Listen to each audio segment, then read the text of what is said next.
True or false? Can you get an autoantigen? Kim, Kim Dominguez.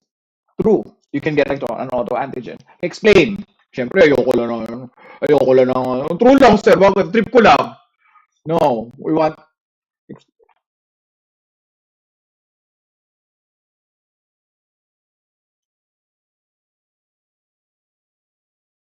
Mhm. You can get, so you can get it? So you're saying you can get it where? Somebody else or for myself, right? Okay, very good. So your explanation is you understand the concept of foreignness now. Okay? So every one of us is basically an antigen, a walking antigen. Okay? Each cell in our body is an antigen. Okay? Each cell. So for example, let's go with skin cells. We have skin grafts. Okay? Some people who are burn victims, they require transplantation of skin. Okay? The first thing that you see in your body when you wake up, your skin is actually an antigen. It contains a lot of millions or billions of antigens, and that is considered an autoantigen to yourself. Okay, if you develop antibodies towards your own skin cells, could be scleroderma, but again, let's go back to the basics. If you develop that one, that could be considered as autoimmunity. Okay. All right, so clear? We clear with that one? Okay, alloantigens, basically, these are antigens that belong to the CMCC. Every one of us here is human. The 68 people here in this live stream, sorry, in this particular lecture is human. True or false? Yes, true. No, there's no doubt about that. Unless na lang meron ditong berde ang dugo. Di ba? Verde ang dugo. That's from, I don't know, from the Orion constellation. But all of us are considered humans, right? But do all of us have type O?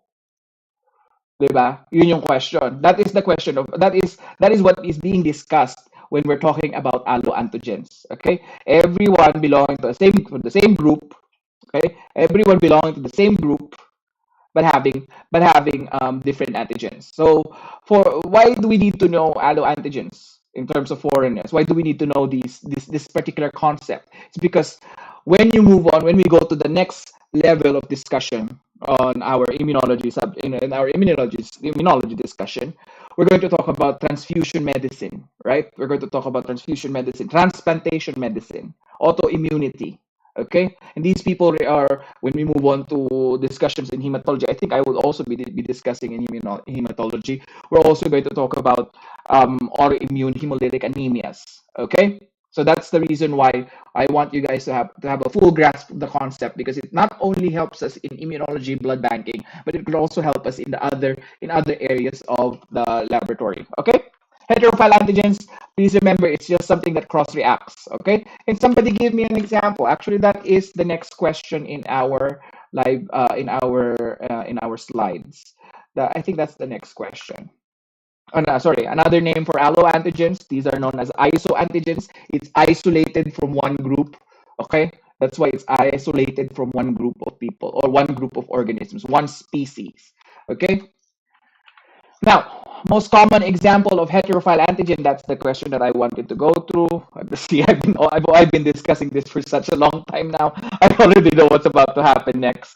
Okay, so it's a nice to know question. It can help you in other areas of the laboratory, not just immunology and serology. So, give me an example of common heterophile antigen. Nice to know question. NTKW. Nice to know question. Anybody? Mark. My favorite Suki person. My Suki. Mark, are you there? All right, Mark's not. Oh, okay. Let me hold on for a while. Dexter. Okay, I know you raised your hand. Okay, Mark, give me an example of a heterophile antigen. That's cool. Honesty is still the best policy, but please, Mark. Okay. All right. I'm keeping my eye on you. Okay. Not because I don't like you, but it's because I see potential in you, okay? And I see potential in everybody, okay? All right. So, what's the most common? Okay, Dexter. Dexter, help Mark out. Over ka naman, Mark. Napaka-sobra ay, Dexter. Napaka-advanced naman ni Dexter. Cowpox ka agad at saka ano, we're going to talk about vaccination later. But okay, I can take that. Cowpox and smallpox, yes. The reason why we have vaccines is because of the concept of cowpox having cross-reacting antigens with smallpox. Do you know where the meaning of where the word vaccine came from? Dexter, for 1 point. Vaca, I love it. Thank you. I'm putting USD here in my notebook, but please, Moyo, help me out, okay? Keep their scores up, okay? All right. So the first person to get 10 gets $5 with from me. All right. Now, these are the most common antigens that you're going to have. Hang on a second. M protein and the EBV vaccine. Okay, we can also talk about the reason why I didn't include vaccine the VACA and the vaccinia virus is that we're going to talk about vaccination later. So it sounds redundant if I did that. EBV causes what? What disease is caused by EBV? Epstein-Barr virus. Who raised their hand? You dropped it, girl or boy. Who did that? Oh, I didn't see. EBV people. Anybody? Anybody? Anybody? Nobody? EBV is going to cause infectious mononucleosis. Mono, right? You guys have forgotten virology. All right. Don't worry. I'm here to remind you. Don't worry about that. M protein. The reason why we have rheumatic heart fever is because of the M protein. Streptococcus pyogenes. The M protein in Streptococcus pyogenes cross reacts or produces antibodies that can react to heart valve antigens. That's why you need to treat it immediately. Okay. It can also cause rheumatic kidney rheumatoid arthritis. Okay, so be mindful. No, not rheumatoid arthritis. Kidney disease. Sorry. Okay, I'm mixing everything up. Now let's talk about grafts. So grafts. Let's talk about grafts. There are four types of grafts. Basically, grafts are pieces of tissue, or let's just call it tissue or organs that can be transplanted. It has the ability to be transplanted. Okay? You'll still have your autograft. Okay? Hindi ito yung autograph na when you see Taylor Swift, oh girl, sign my, that's not the autograph that I'm looking for. Okay? It's not the Taylor Swift signature. I wish I would. I wish I would have one, but I didn't. I missed it. Okay? So, we have four types of grafts. Allograft from the same species, genetically non-identical. Autograft, same individual, okay, same person. Heterograft taken from different species.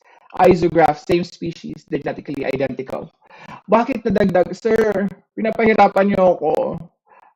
Ano yung isograft naman na yan? Who here can explain to me what is isograft? What is an isograft? The definition is there. I need somebody to explain to me what is same species genetically identical. Isograft. You could give me an example. You could explain it to me in an example form. Jeremiah Angelo Lapena. You're the first person there. Jeremiah, where are you? I can't see your face. I want to see your face. Where is? Oh, there he is. Okay. Very good. Wonderful, wonderful, wonderful. Identical twins. They are of the same species, correct? Are they genetically are they genetically are they genetically identical? Yes. What about fraternal twins? Patay tayo dyan. Paano natin na-explain yan? We'll have that discussion next when we talk about transplantation medicine. Okay? Right now, we're still in immunology and serology. We'll discuss that maybe in blood banking or at the latter part of this discussion. But right now, we need to know. I need to assess whether you guys can go to the advanced concepts. Okay. Now, let's move on to the next topic, heterographs. Another name for heterograph. Can somebody tell me another name for heterograph? Mel with an H. Mel. French din ba yan? Xenograph. French din ba? Mehel ba yung ano mo yan? French din ba yan? Ang hirap naman ng mga pangalan ng mga bata ngayon. Hoy! Ano ba? Pinahihirapan ako ng mga bata ngayon, ha? Very good. Very good. It's xenograph. Thank you. Are you still keeping tabs? Because I already, Moyo, are you still keeping tabs? I don't think I don't think I wrote the other girl's name earlier. Or a boy's name, Jeremiah. Please keep tabs on people, okay? Don't worry, you will be greatly rewarded for your efforts. Okay, so xenograph is another term for that one. What about isograft? Isograft. Syngraft. Okay? Ako na sumagot. Baka sabihin, napakadali naman makakuha ng $5 kay sir. Ako na sumagot, ha? Syngraft. Wala malulugi ako pag madaming naka 10 points ka agad. Ano. Siyempre, yung mga most pressing questions yung mga itatanong ko na next. Okay? Smile naman kayo dyan. Ano ba yan? Kawaw. Mahirap ba talaga magbigay ng exam si Sir Marco? Ha? Mahirap ba magbigay ng exam si Sir Marco? At bakit nakasimangot kayo lahat dyan? Dapat masaya kayo. You guys are... Ay, sino to? Kilala ko to. Hindi ko pa nakikita to. Nasaan ang ano, nasaan ka Valiant? Galawin mo ang baso. Valiant, Valiant, Valiant. Bakit nandito yan?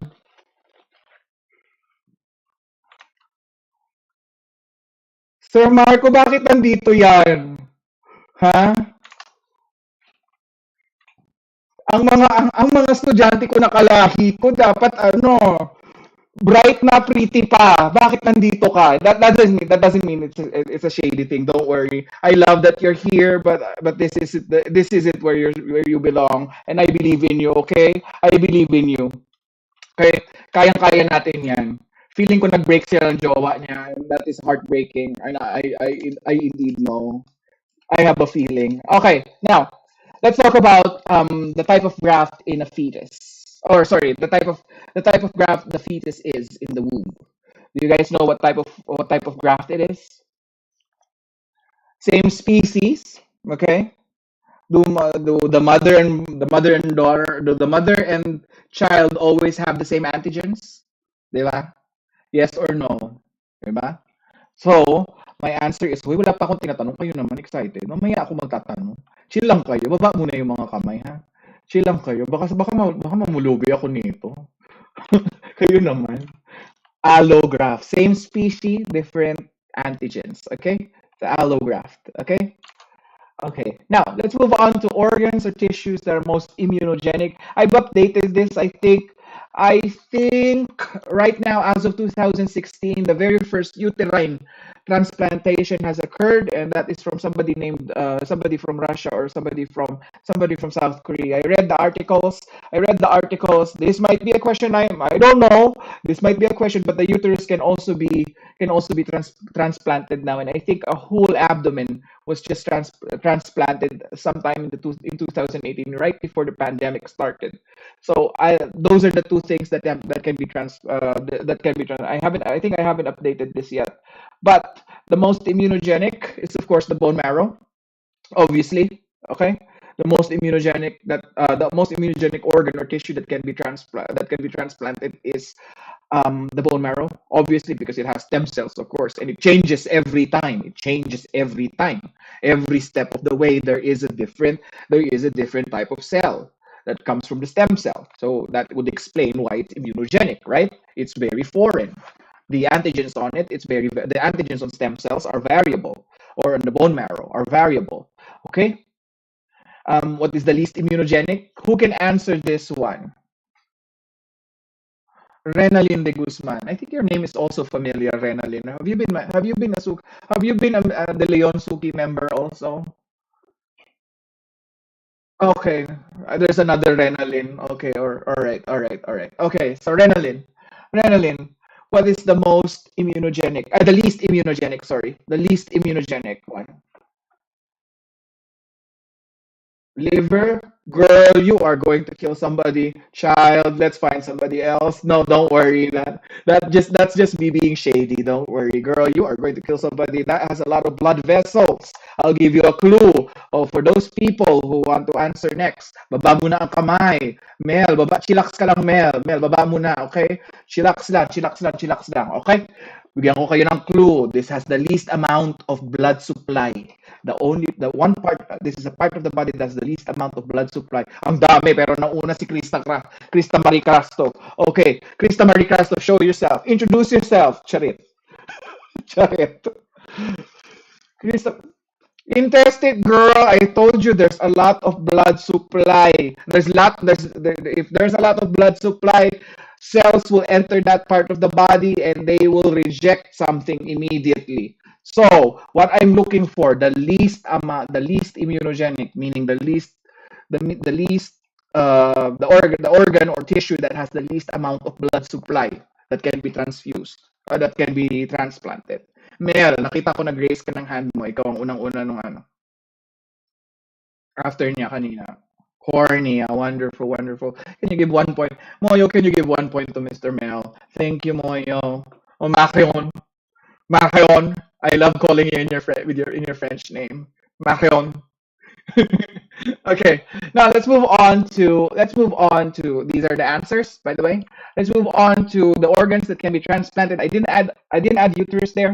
2016 was the very first case of uterine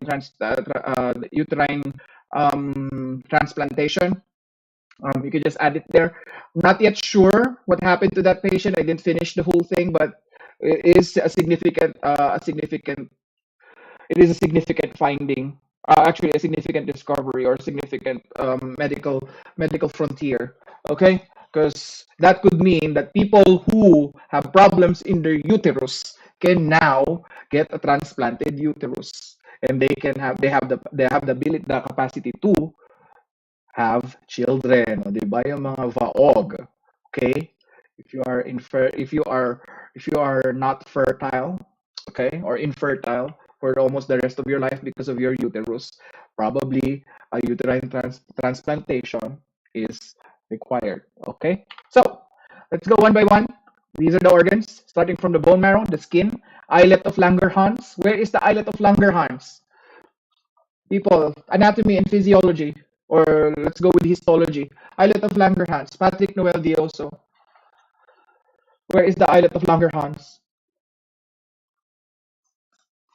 Patrick, where are you at, Patrick? You raised your hand. You're the first one. Hi, Patrick. Introduce yourself. No, charit lang. Where is the islet of Langerhans?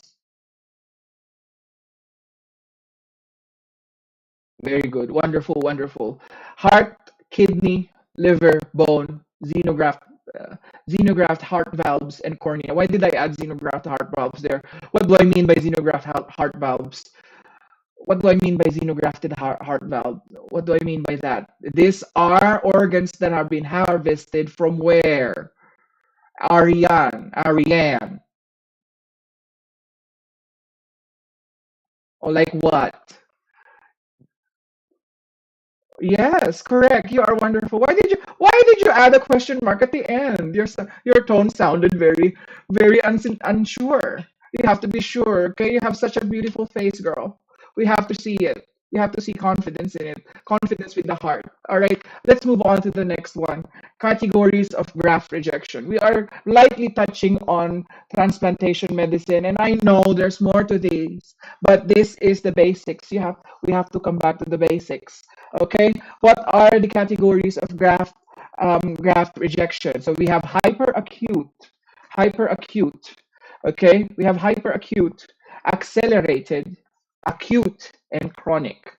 Okay, so what's the difference between them? So obviously there are clinical symptomologies and signs and symptomologies to this one, but what I want you guys to remember if this comes out of your board, because I remember there was one in when a friend of mine was telling me about his exam.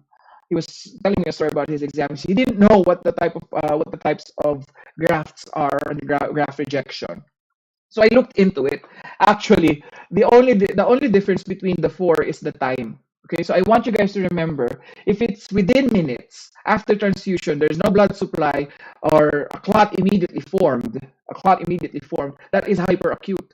There's not even nothing was even done to it. You didn't even take your anti-rejection medication, but already the patient rejected the organ that was transplanted to him. That is known as a hyperacute one within minutes. Okay, if it's an accelerated one, it's somewhere around 2 to 5 days. Okay, somewhere between 2 to 5 days. I'm sorry.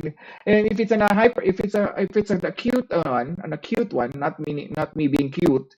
If it's an acute one, it's 7 to 21 days. And if it's more than 3 months, obviously it's chronic rejection. Okay? Chronic organ rejection. Now again, there are signs and symptoms of this, but a friend of mine, I would not have cared for this question, honestly, but because that was one of the things that he was telling me when he took the exam, the board, the not the board exam, ASCP, his ACP certification. One of the questions that was raised is this. Okay, this one. Oh wait, did I change the? You know what? I think I should send it to Moyo also. Do you guys think it's okay if I added a lot to Moyo? I think I should send this lecture to Moyo so he can do that. He can do it for me. Question 10, Moyo. No, no, no. I think I can still handle. Okay, so let's go on to the next thing that you're going to talk about when it comes to transplantation medicine or graft rejection. Okay, so the predominant immune mechanisms in each classifications are the same except for hyperacute. Hyperacute.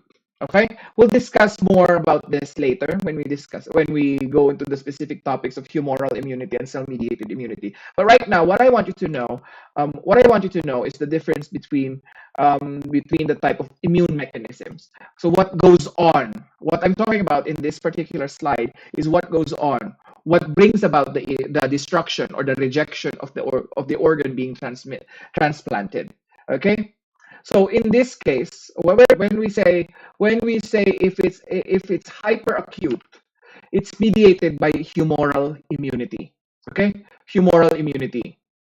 Okay, the antibodies are already present, or the complement is fixed already, or the cells that have been transfused, or the tissue that's been transfused to that is transplanted to the patient or transfused to the patient already exist. Sorry, nakikisali si Siri. Nakikisali sa discussion si Siri. Okay? So, if you already have the antibodies there circulating in the human body. So for example, Mel, okay, I transplanted something in your body, like for example, via injection or of an IV. Like, let's say for example, stem cells, pampaganda, Mel, no? Pampaputi. Okay? And you have anti-pampaputi antibodies there already in your body. That means you will have what type of graft rejection? Hyperacute. Kasi nandun na, it's already pre-existing. A great example of this is blood transfusion. Mismatched blood transfusion. Di ba? Pag binigyan kita Noel, anong blood type mo Noel? Patrick Noel. O positive. Pag binigyan kita ng ano bang universal ano universal donor. Ay, hindi, universal recipient pala. Universal donor pala ang O. Kahit anong ibigay sa iyo, di ba pwede? Ayoko sa iyo. Sino may alam kasi ayoko sa iyo. Sa kanay yung blood banking question na yan. Sino type A? Type A na lang, type A. Ayan si Zoe. All right, Zoe. So you're type A, Zoe. So obviously you have a pre-existing antibodies against type B automatic, right?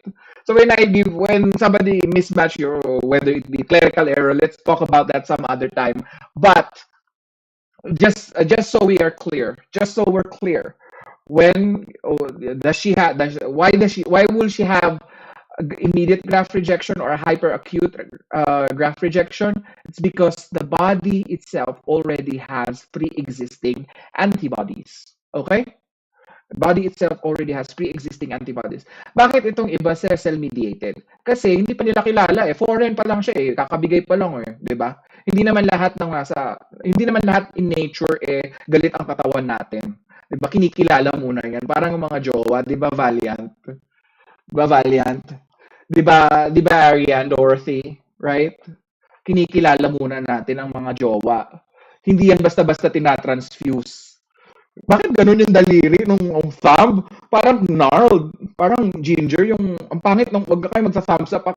Smiley face na lang ha. Nabigla ako. Ano ba yan? Ano bang klase to? Ano ba tong Google Meet na to? Bakit ganyan ang Google Meet ngayon? Nakakatakot. Alright, now, what causes each category of graph? We already know that, okay? So preformed cytotoxic antibodies, we already talked about that. What I want you guys to focus on is accelerated acute and chronic graft rejection. Accelerated one has previous sensitization to the transplanted organs. That's why it's a little faster. Okay? Acute one has allogenic reaction to the donor. So for example, hindi parehas ang HLA types ni Krista Marie and Renalyn. Pero binigyan sila, hindi sila properly matched. 'Di ba? One way to know about that is through HLA typing. Okay? Could be HLA 1, 2, 3, 4, 5, whatever. There's a whole list actually. That's the reason why it's separate. That's the reason why there's only a handful of hospitals in our country who can do transplantation of organs. Kasi nga, ibang section yan ng laboratory. Okay? Alright? So, previously sensitized, ibig sabihin, may antibodies na nakakabit. Okay? Ibig sabihin, may antibodies na nakakabit. Hindi katulad ni hyperacute ha. Hindi katulad ni hyperacute. So, for example, yung ibibigay natin na heart kay Renalyn from Krista, okay? Ang morbid naman ni Sir. Bakit naman ganon? Krista, isipin mo na lang, ililigtas mo si Renalyn from uh, uh, not spine. I was thinking of spina bifida. I'm sorry about. I don't know why my brain said spina bifida. But let's say, for example, you have a dissecting aortic aneurysm. No, the aortic aneurysm. No. There's AMI, ischemic AMI na lang. That's the most common cause. And you happen to be there. You're willing to give your heart to your best friend Renalyn. But unfortunately, your body the organ, your organ or your heart already has it was already sensitized when you were a kid by antibodies. Now I know it's rare and it's not routinely tested when you're doing HLA typing, but it was too late to find out because we only found out because Renalyn was exhibiting accelerated organ rejection. Okay, so that's what it means when we have an accelerated organ rejection. The acute one is an allogenic reaction. This one is we cannot control. We can HLA type for this one, but we don't know everything about the organ. Okay? So same species, different genetic, same species can have same organism, can have the same antigens, but not all of them. Okay? So that's the reason why the most commonly prevented or the most commonly treated with medication among all these things that we've discussed, hyperacute, accelerated, acute, and chronic, the most medications you get is because you want to avoid an allogenic reaction from the donor. Okay? You don't want to have organ rejection caused by an acute reaction because we don't know everything about the organ, right? Who here knows everything about the organ? Not even scientists who has been practicing medicine or has been practicing transplant medicine for almost 20 years knows everything about the specific heart that they will know. Okay, so what they do is they give steroids to suppress the immune system. Okay, so that it doesn't have a rejection. Okay, now for example, now we're moving to chronic, and I want you guys to keep in mind about acute ones because say here that the patient survived for long, long years. Okay, long years, a lot from a star far, far away. Blah blah blah. Charet ng Star Wars naman ng nakakaloka. Ano ba yan? Grabe ka naman, sir. Ang dami mong pinapanood na TV. Okay. Say for example, successful ang operation kay Renalyn de Guzman. Okay? Nategi nga lang si Krista kasi wala na siyang heart, di ba? Oh, sad. Very morbid. Okay? So si Renalyn, she's been taking steroids for so long. She's been taking it for I don't know 3 years, and then suddenly when she's going to her third year of visit with a third year of follow up with her physician, they noted that there's a sign of rejection. Bakit kaya? Kasi nagkaroon na ng intolerance doon sa gamot na binibigay sa kanya. Nagets nyo kung bakit nangyayari? Okay? Nagets nyo na ang difference ng tatlo? Kailangan pa ba nating i-memorize? Hindi na, di ba? Kasi the difference is already there. Right? Gets? Can we move on? Okay. Can we move on, class? Carry pa ba? Or kailangan na magpa-break? Charot. Pero excited na late ako. Charot. Okay? So, ganon. Okay? Clear tayo? Clear, ha? Okay, now let's move on to the next topic. Okay? Let's move on to macromolecules that are immunogenic. So we're talking about the macromolecules that are immunogenic. So when we're talking about macromolecules that are immunogenic, you only have to think about four things: proteins, carbohydrates, lipids, or nucleic acids. Okay? And let's arrange them from most immunogenic to least immunogenic. So the most immunogenic is, who here can answer that one? Dexter? Proteins. Very good. Wonderful, wonderful. Followed by polysaccharides, lipids, and nucleic acids. Kakaiba, sir. Bakit nucleic acids sa dulo? Well, basically, because they are hidden within the cells. Okay? They're hidden within the cells. I think that's one of the reasons why it contributes to its least amount of immunogenicity. But there are immune complexes that sorry, antibodies that can be formed against nucleic acids. Okay? Can you give me an example of a nucleic acid?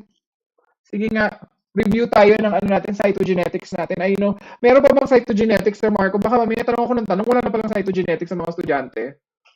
Meron pa ba? May cytogenetics pa? Meron pa? Okay. Walang lab nga lang, no? Wala pa rin silang lab. Oo. Sino nga naman may time para magturo sa mga tao ng tissue culturing, di ba? Charit. Okay? Malay mo may generous donor from from the US na magbigay. Malay nyo, di ba? Charit lang. Charit lang. Pag pumasa yung yung mga estudyante ko at may nakatap dito, magdo-donate talaga ako, sir, sa school. Okay? Alright. Okay. Now, we already understand that one.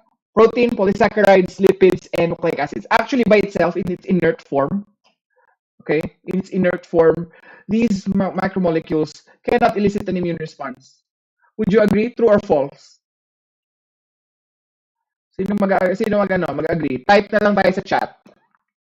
Do you agree? Yes or no? Yes or no? Sige, go. Moyo, do we still have sound? Okay. All right. So, true or false? By itself, aside from protein, sorry. Let me go in. Okay. Polysaccharides, lipids, and nucleic acid, but lipids and polysaccharides are not immunogenic. True or false? Survey, guys. Survey. Type nyo lang. Wala akong pipiliin pa. Mamaya pa tayo mamimili. 59 ilan ang tao? 60 plus ang tao dito minus me and Sir Marco. Walang nagsagot ng ano? Tama ba 'yon? Hi, hindi ako nag-aano ng thumbs up. I'm waiting for people to answer via chat. True or false lang ang choices nyo. True or false? True or false? By itself, polysaccharides or carbohydrates and lipids are not immunogenic. True or false? False, false, false, false, false, false, false, false, false. Oh, nagayahan na. Nagayahan na. Sa tingin mo, Sir Marco, nagayahan na. Nagayahan lang itong mga to, no? Merong isang naiiba. Humanda ka sa akin, Irish. Humanda ka sa akin, Irish at saka Claire, ha? Kayong dalawa ang tatanungin ko bakit kayo ang naiiba. Sige, mamaya. Anong yes? Nako, sino nagsagot? Sino yung, hindi ko makita, hanapin ko yung, Claire. Claire, sasakalin kita, Claire, ha? Claire, tumataas ang blood pressure ko sa'yo, Claire. Anong floss? Nakakaloka ka, Claire. Claire. Okay. So by itself, is it immunogenic? So majority of the people here said false. So hindi immunogenic sa inyo. Tama ba, Mel? Yan ba ang pagkakaintindi ko? Teka, parang hindi na gumagalaw yung mukha ni Mel. Screensaver na lang to, ha. Tama ba, Arian? Immunogenic siya. Okay. So I'll introduce to you the concept. By itself, I said by itself, I emphasize. Sir, pakitanong naman ano difference ang antigenic versus immunogenic. Mamaya, sir. Mamaya. Meron ako slide for that. Ikaw naman, Sir naman. Wait lang. Okay, ito muna. By itself, it's immunogenic or not immunogenic. So, everybody, except for whoever that is. Bakit kasi di nila na-gets? Oo. Yes. Tama sila. Tama, tama, tama, tama. Tama yung concept na yan na ano natin. Okay?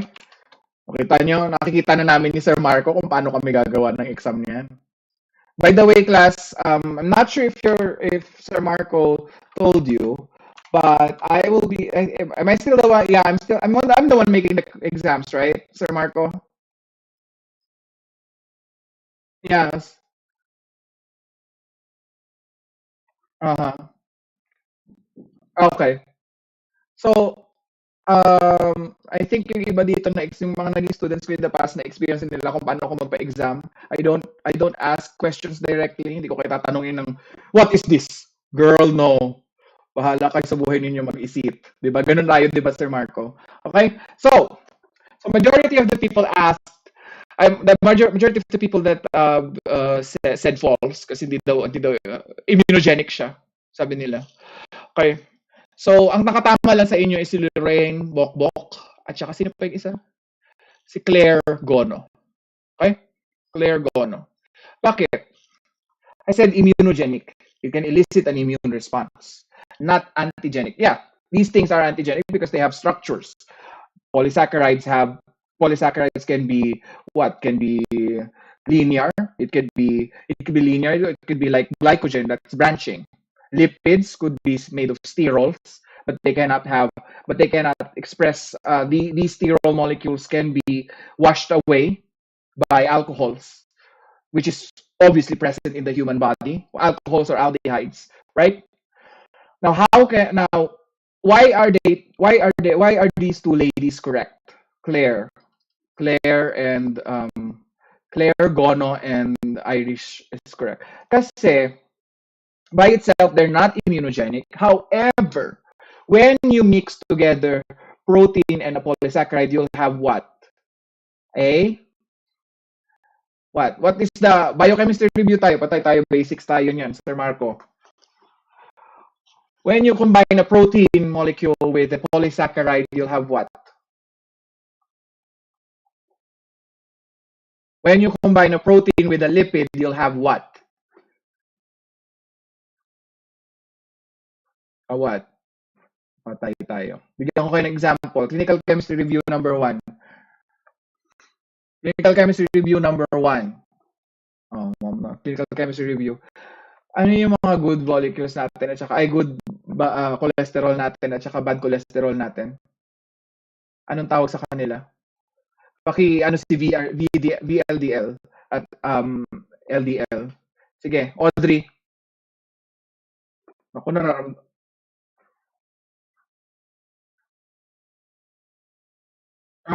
Paki-transcribe sa akin anong ibig sabihin ng HDL. Okay, very good. Last part, lipoprotein, di ba? Pag pinagdikit mo ang lipid at ang protein, magkakaroon ka ng lipoprotein. Immunogenic na ba siya? Pwede na siya maging immune? Pwede na siya mag-elicit ng immune response? Yes or no? Audrey, ikaw ang kausap ko. Yes, very good. Very good, Audrey. Yes, you are correct. Diba? Parang lakas ko baka Chris Aquino dito. Correct. Yes, you are correct. You are capable. Bakit? Di ba meron tayong pang test? Meron tayong test, di ba? Pag nagbuta tayo sa clinical chemistry natin. Sabi ko sa iyo, yung discussions ko, hindi lang immunology, lumalabas tayo ng topic para maintindihan nyo ng mabuti. Malay nyo, magaling kayo ng clinical chemistry pero hindi kayo magaling ng serology, di ba? Para pagalingin ko kayo, kailangan natin mag-branch out sa iba't ibang ano. Right? So, di ba meron tayong tinatawag na LPA? Anti-LPA ang reagent, di ba? Anti-lipoprotein A. Yun ang reagent natin para ma-measure natin siya. Kasi hindi naman pwedeng i-directly measure siya through chemical analysis, di ba? Mahirap i-fractionate ang ibang lipoproteins. Na gets? Nagets nyo, di ba? Kaya ang reagent ang gamit anti-LPA. Kasi yung ano, yung antibody, anti-LPA is an antibody with that, which has a label. It could be colorimetric, it could be a radioisotope. Tapos yun yung pwedeng ma-measure. Nako, wala tayong imagination. Children of the corn. Okay? Meron pa ba Children of the Corn? Wala na pala Children of the Corn. Daos na yun. I'm old na talaga. All right. Let's move on to Teflon and nylon. This is a nice to know question. Okay? Why is Teflon or nylon used in many heart valve replacement therapies or replacement procedures? Why is Teflon or nylon used in many artificial heart valve replacement? Ano ba yung pinapalitan sa heart valve? Yung gumaganon. Diba? Yung gumaganon. Diba, meron tayong tinatawag na, ano ba yan? Chambers of the heart, atrium and ventricles, right? Yung nagpa-pump, yung dinadaanan ng dugo is a valve. Okay? Parang siya yung nagpipigil para mag-pump sa kabila, tapos bubukas yung isa, bubukas, gaganon. Yun yung mga valve. Bakit magamit tayo ng nylon at Teflon? Sterile, obviously, di ba? Para ano. Tandaan ha, lahat ng procedure sa ospital, sterile ha. Okay? Kasi, although synthetic in nature, these artificial heart valves are not complex molecularly. They're not bending and they're not branching on the structure. The polymers are thus likely to stimulate an immune response. And also, these polymers are lighter in nature. Ano bang ibig sabihin pag lighter? Less than ilan nga? Ilang kilodaltons? Dexter. Si Dexter ang muna nag-ano. Sorry, sorry Claire. Si Dexter ang nauna. Sorry. Very good. Pero is that a rule talaga? Or bakit? Estimate lang siya, di ba? Let's move on. Kasi baka tumaas ang baka mamulubi ako pag tinanong ko eh. So pakidagdagan si Dexter ng points mo. Ikaw na ibinibigay ko na sa iyo ha. Okay, ibinibigay ko na sa iyo ang ano. Nako, pwedeng explain ko, ilagay natin sa itinerary natin next kasi hindi gumagana ang utak ko ngayon ha. Pero yeah, it's a long explanation of kilodaltons. Bakit din pala kilodalton ang unit? I know some people would ask bakit hindi pwedeng moles, 'di ba? Bakit hindi pwedeng moles, sir? No? Bakit kilodalton? Sige. Kung sino makasagot, hindi ako mag-aantay ng 10 points. Bigyan ko kaagad ng $5. Sige. Kilodalton, sige. Hindi gumagana yung imagination ko. Naghahanap kasi ako ng something witty, Sir Marco. Hindi gumagana yung utak ko eh. Ng witty. Sino makaka-explain sa akin ba't kilodaltons? Hindi pwedeng moles, sir. Hindi pwedeng picograms. Hindi pwedeng micrograms. Bakit kilodaltons ang gamit natin? Sige. Measure immunogenicity. Sige. Check lang ako ng email. Meron kayong 5 minutes to think about it. Somebody will win immediately. Sorry. And Moyo, kasama ka. Pwede ka mag-ano dito. Pwede ka mag-participate.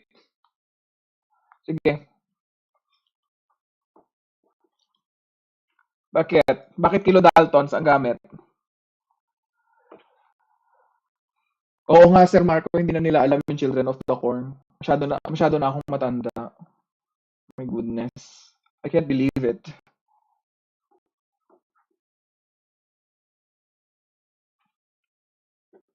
Walang maka-explain. Siret na lahat? Siret na kayo?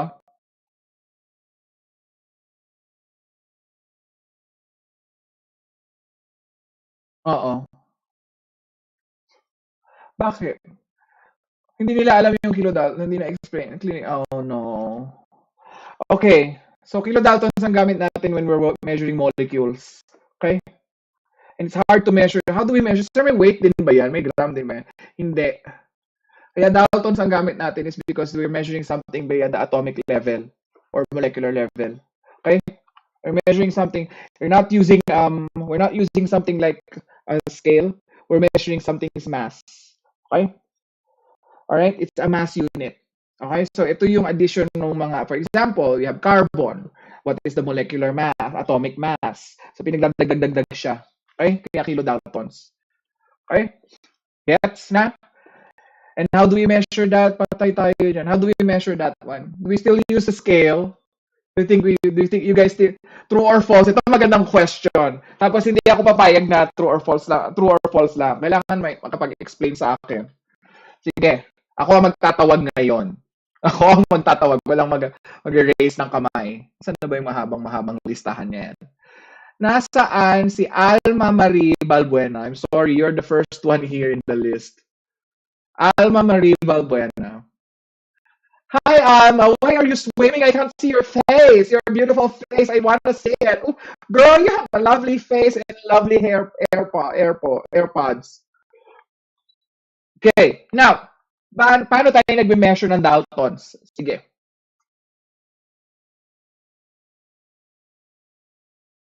Yeah, how? Do we use a scale? Do we stand on something and then carry something with Daltons and then we check? 1 kilo Daltons, ganon. Do we have a scale for that one?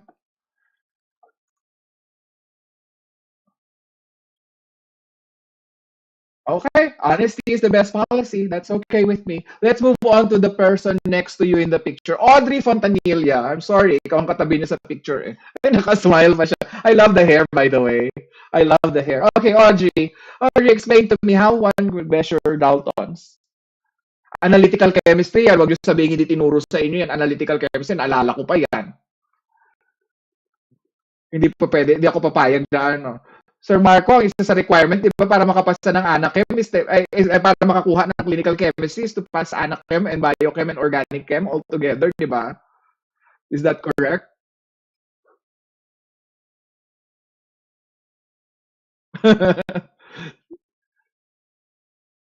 Oo, di ba? Oh. I think general chemistry also, if it wasn't discussed in analytical chem, it was discussed in clinical chemistry. No? Kung sabi ko sa inyo, basics tayo. Theme for today's lecture is let's go back to the basics, di ba?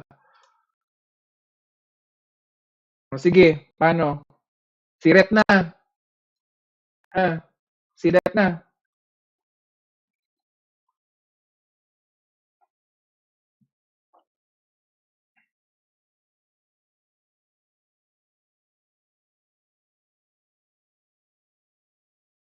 Sige, go. Tell us, tell us.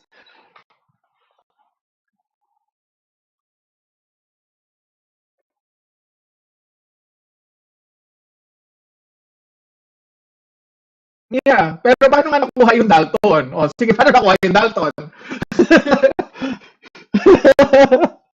Okay. So, tutulungan ko na kayo ha. Tutulungan ko na kayo. Ganito yung ginagamit dyan. Okay? Ipapadaan yan sa parang mass spectrometer. Okay? And yung bigat niya is based on layo or yung mga peaks and throws.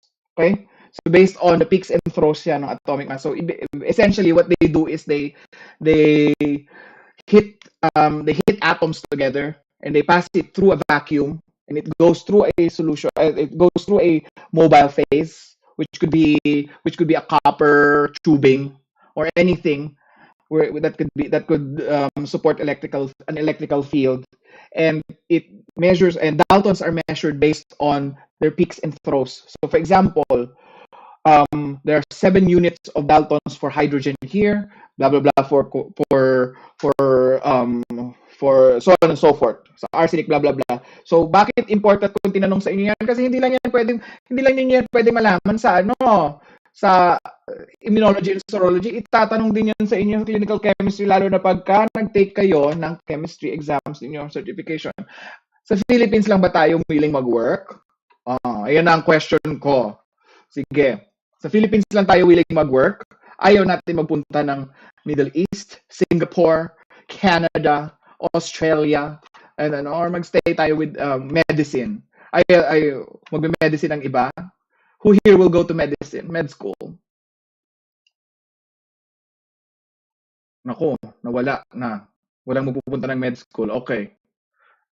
Zoe is going to med school. Okay. Zoe is going to med school. Okay. So the rest, I'm assuming, will want to work as medtechs, right? Right? Oh, you want to work as medtechs. Okay.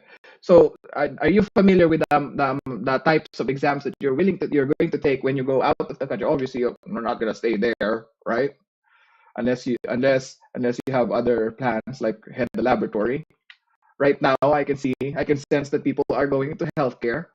So you're going to take a lot of exams, and one of the questions in the exams asks us how to measure certain items or certain analytes that cannot be measured by directly doing spectrophotometry and nephelometry and flocculation and nephelometry and flow cell cytometry. Daltons can be measured with that one, and that is something that is not taught in most curriculums in the Philippines. Diba, Sir Marco? Usually you have to have specialized. Yeah. So, mm, mm, mm. Yeah, yeah. So dadaan kayo sa maraming dadaan kayo sa maraming butas para ano. So the basics, kaya nga ang theme ng ating lecture ngayon is to go to basics. Kasi maraming nakakalimot, 'di ba?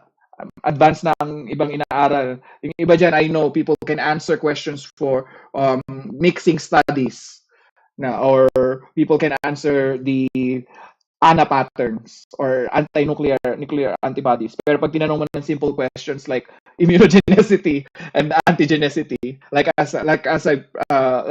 I've proven earlier, nahihirapan, di ba? So hopefully you get to appreciate the effort that we're trying to put on you guys. And it's not pressure. Don't worry, it's not pressure. Okay, ito basic question. People, can you guys raise your hands if you can answer the question? All four routes of entries. Tut, tut, tut, tut, tut. Questions. Pag wala, magtatanong ako. Punta tayo sa pinaka-last. Hindi ko alam kung niloloko ako nung nasa dulo. Totoong name niya yan. Zebedee. Is that really your name? Really? Okay, Zebedee. Can you give me all the names, all the routes of entries there? There's four. You can give one or two only.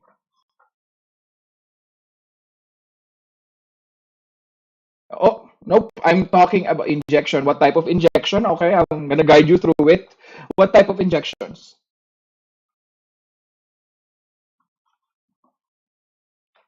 Look at me. Ay, may clue ka na, oh. May clue ka na, oh.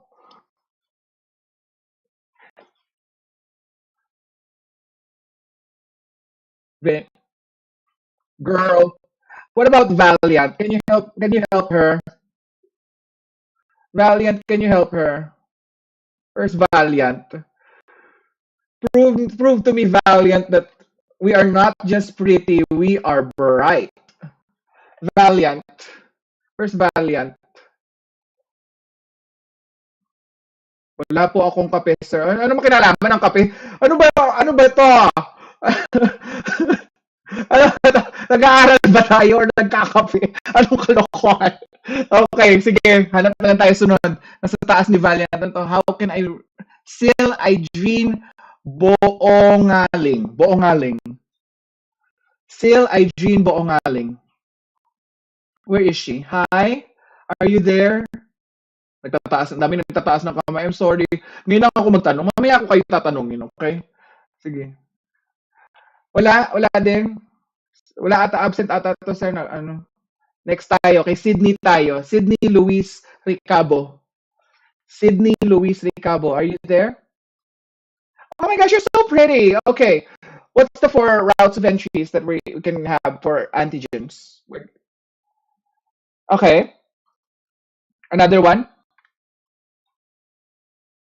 Uh-huh. Okay. Okay. Very good. Wonderful. Di ba?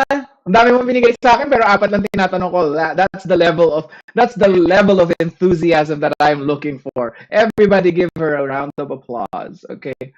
Online lang. Para yan, para nakinig sila. I love it. Mas active tong class na to, Sir Marco. I'm starting to like them. I'm starting to like them.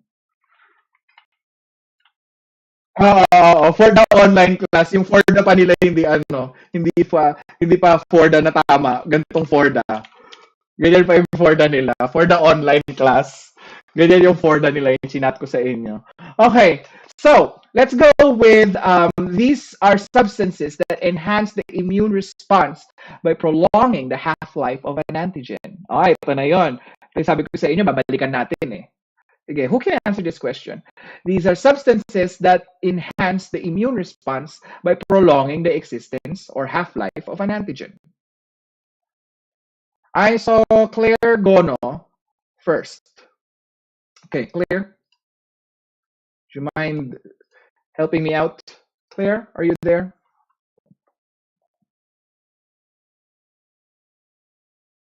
Okay. Nagtaas ng kamay, nakakaloka ka, Claire. Okay, let's go with the next person. Kim Kylie Dominguez. Kim Kylie Dominguez. Very good. Adjuvants. So from the name itself, it's just increasing the name, right? Increasing the time or the half-life in the human body. Okay. So three types of cells that are enhanced by adjuvants. Okay, or sorry, stimulated rather, not enhanced, but rather stimulated. So these types of cells include your T cells, B cells, and your phagocytes, or your antigen presenting cells. So APC stands for antigen presenting cells. So who here can describe to me the mechanism in which an organism or a bacterial organism, let's say for example, is presented by an APC?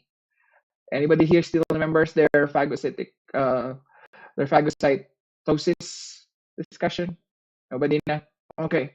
So let's try to let me see if I can connect here with you guys. Okay. So I can't connect. Anyways, let's just imagine for a while. I can't connect the other one. I don't know why. APC is basically antigen presenting cells. They are all almost always the same. Almost always phagocytes. So, say for example, Claire is a little E. coli bacteria. E. coli, okay, Escherichia coli bacteria, like little one that floats around the bloodstream, and she survived the struggles of going from the large intestine into the bloodstream. She is one of those little ones that escaped. Now, obviously, the body will mount an immune response, but before it mounts an immune response, Claire would be phagocytized. Okay, so kakainin muna siya, di ba? And then once that happens, she'll be broken down into many pieces, and those many pieces will bind to MHC molecules in the cell surface, inside the cell. And inside the cell, those MHC molecules will be pushed out of the APC, or the antigen presenting cell, and that's the thing that will help mount an immune response, because that will be the antigens that are presented outside of the phagocyte that ate Claire as an E. coli, a colony forming unit of E. coli, will be presented to the immune cells. Okay? So ganun lang yung basics niya. Ngayon, mamaya natin pag-usapan yung ano na yan. Adjuvants muna tayo. So examples of adjuvants that stimulate the following cells. So who here can have answers to this one? I think last year ko lang to dinagdag kasi bagong information siya, not only for me but also for my students. Who here has answers? T cells, B cells, and phagocytes have different types of adjuvants. Okay? Sige. 1 point will count on each of them. And Moyo cannot participate because he has a different prize. Okay? Okay, so who can give me answers to this one? For the sake of immunology and serology siya, yung stimulation. There are adjuvants for different purposes, but for the sake of serological analysis, we use certain. Who was that one? Somebody raised their hand. I didn't see. Can you raise your hand again?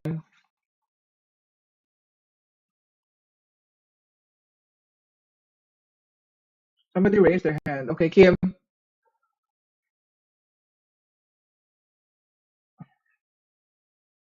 Aluminum salts. Okay.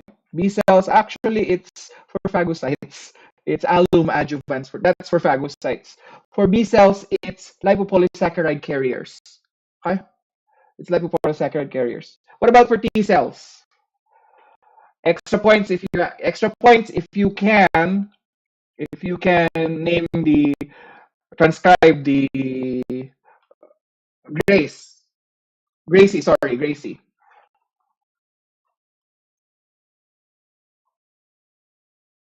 MDP. Uy, over ka naman. Huwag ganun. Advance ka naman. For serological analysis tayo, te. Huwag ganun. CFA, te. O, anong ibig sabihin ng CFA tayo, te? Huy, pang ano yan, friend? Huwag ganun. Pang advance yan, friend. Sige. Kim Angelica.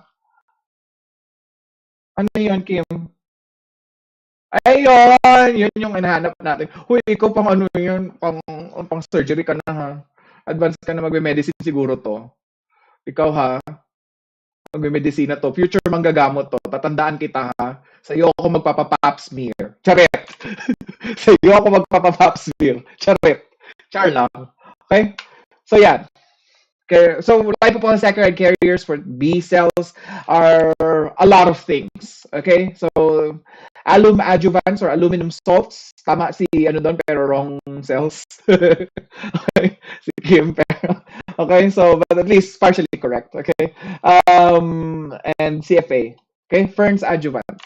We're not gonna focus that on that one anymore any longer. Okay, but let's focus on the example of adjuvants and how they form and how they interact with the cells. Okay, so T cells are stimulated to clump by a specific adjuvant, and that is your CFA or your complete fronts adjuvant, and it is composed of an oil immersion between what? Between two types of organisms. Do you guys know? Bacteriology review. Anybody knows? An oil immersion of Gracie again. MTB. Okay, I would accept MTB and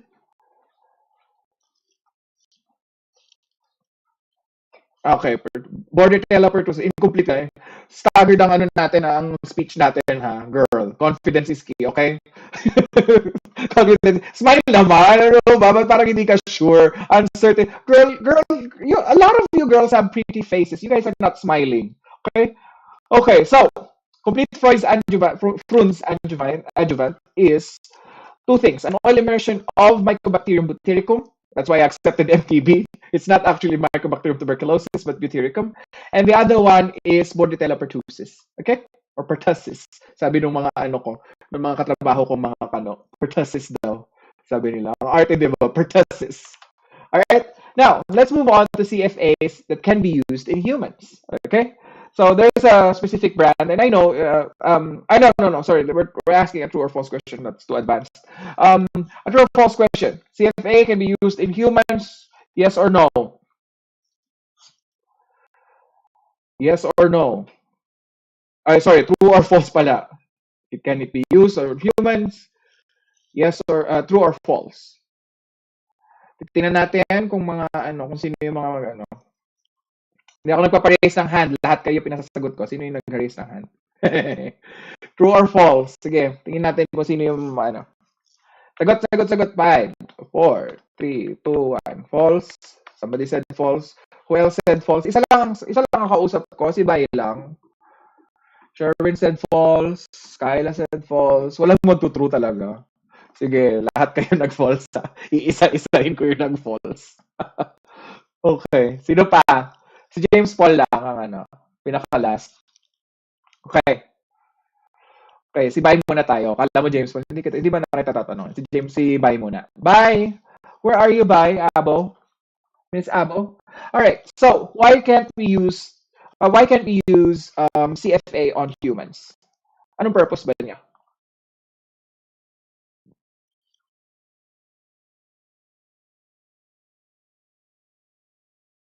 Okay. And what particular application, clinical application is it used for?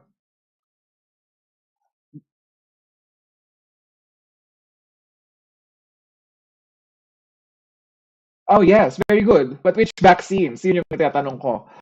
Which vaccines? Tingnan mo yung mga vaccines, 'di ba? Ano ba yung mga vaccines na mga inaano ninyo? Bago kayo mag-internship, 'di ba? Maraming hinihingi sa inyo sa Sir Marco ng mga paperwork, mga vaccines ninyo. Ano ba mga vaccines 'yan? Nandoon na din sa choices kanina, 'di ba? Ano nga 'yon? Ano nga yung mga organisms na 'yon? Yung isa doon pala, sorry. It's used for, sige, tulungan na kita, bye. Pero si James Paul, parang may gustong sabihin. Sige, James Paul, ano yung gusto mong sabihin? Parang naging student ko na din to si James Paul. Naging student ko na din ba ikaw? Suki card member na din ba si James Paul? James Paul, where are you? Show your face. Where art thou, James Paul?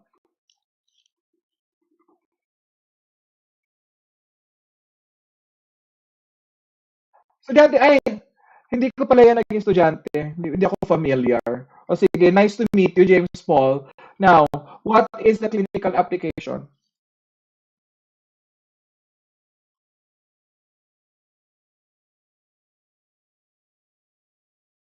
Yeah, yeah. Of course, yes. That's the ano. Pero sinagot na ni Bay kanina. Pero the development of what vaccines? Wala. Oh no. No, no, no. That's a different one. Thank you, James Paul. Anybody? Okay, Kim.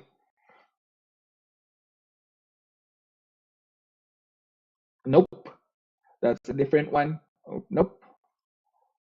MMR and DPT. Ano ba ibig sabihin ng MMR? Measles, mumps, rubella, and DPT is what? Diphtheria, pertussis, and tuberculosis. Di ba magkasama na doon yun? So yeah, tama pala kayo doon sa MTB. Pero tuberculosis in general. Okay? So there's different types of TBs, di ba? TB of the bone, TB of the skin, di ba? So not necessarily MTB. Okay? All right. So ano nga nade-develop doon? Primary complex. Kayo talaga ha. Nakakalimutan nyo talaga. Kailangan talaga natin bumalik sa basics. Okay? Meron ba kayo na-appreciate na basics? Bumalik tayo sa basics. Nakalimutan na ninyo ba lahat yarn? Ha? O naalala pa? Si Bai feeling ko madaming naalala si Bai. 'Di ba, Bai? Right? Wala. Wala. Bai, wag mo namang ilaglag ang sarili mo, Dai. Ano ba yan, Dai? Ano bang ilaglag ang sarili mo? Okay. All right. Now, let's talk about yeah, it's false. It's basically an adjuvant used to develop MMR and DPT. Okay, so this is an adjuvant used for the research and development of HIV vaccine. The HIV vaccine. Meron na palang vaccine. Dinidevelop pa lang. Huwag kayong excited. Okay? Dinidevelop pa lang. Okay? Ang mga Becky, wag mo na mag-rejoice. Okay? Dinidevelop pa lang. Chill lang kayo dyan. Okay? So, this is an adjuvant used for the development of an HIV vaccine. Okay? Anybody know? Kim, Abong, Squalene, and it comes from where? Love it. Thank you. Add another point to that one, please, Moyo. Love you lots. Hugs, kisses. All right. I love it. Yan yung mga napapasaya ko. Yung bigla-biglaan na lang ganun. Bigla ako kinakabog ni Kim, hindi nagsasalita kanina. Bigla na lang ako. Girl! Bigla ako kapag ganun. Alright? Huwag mo kami binibigla na ganun, Kim. Okay? So now, let's move on to another one, which is basically a glycoprotein substance that are produced by specialized B cells in response to a specific immunogen. Okay? We're going on to a next topic. This is our next topic, a glycoprotein substance that are produced by specialized B cells in response to an immunogen. Oh, basics talaga tayo, no? Gracie, nakatama ka lang yan. Gracie Hana, gas. Nakita ko siya nakagano siya. Ano yan? Anong sagot, Gracie? Gracie. Wala. These are glycoprotein substances. Iniba ko lang, inano ko lang, kayo talaga. Iniba ko lang yung question, kayo talaga. Ano, specialized B cells, oh. Magagalit talaga sa inyo si Sir Marco nyo. Renalyn, sige.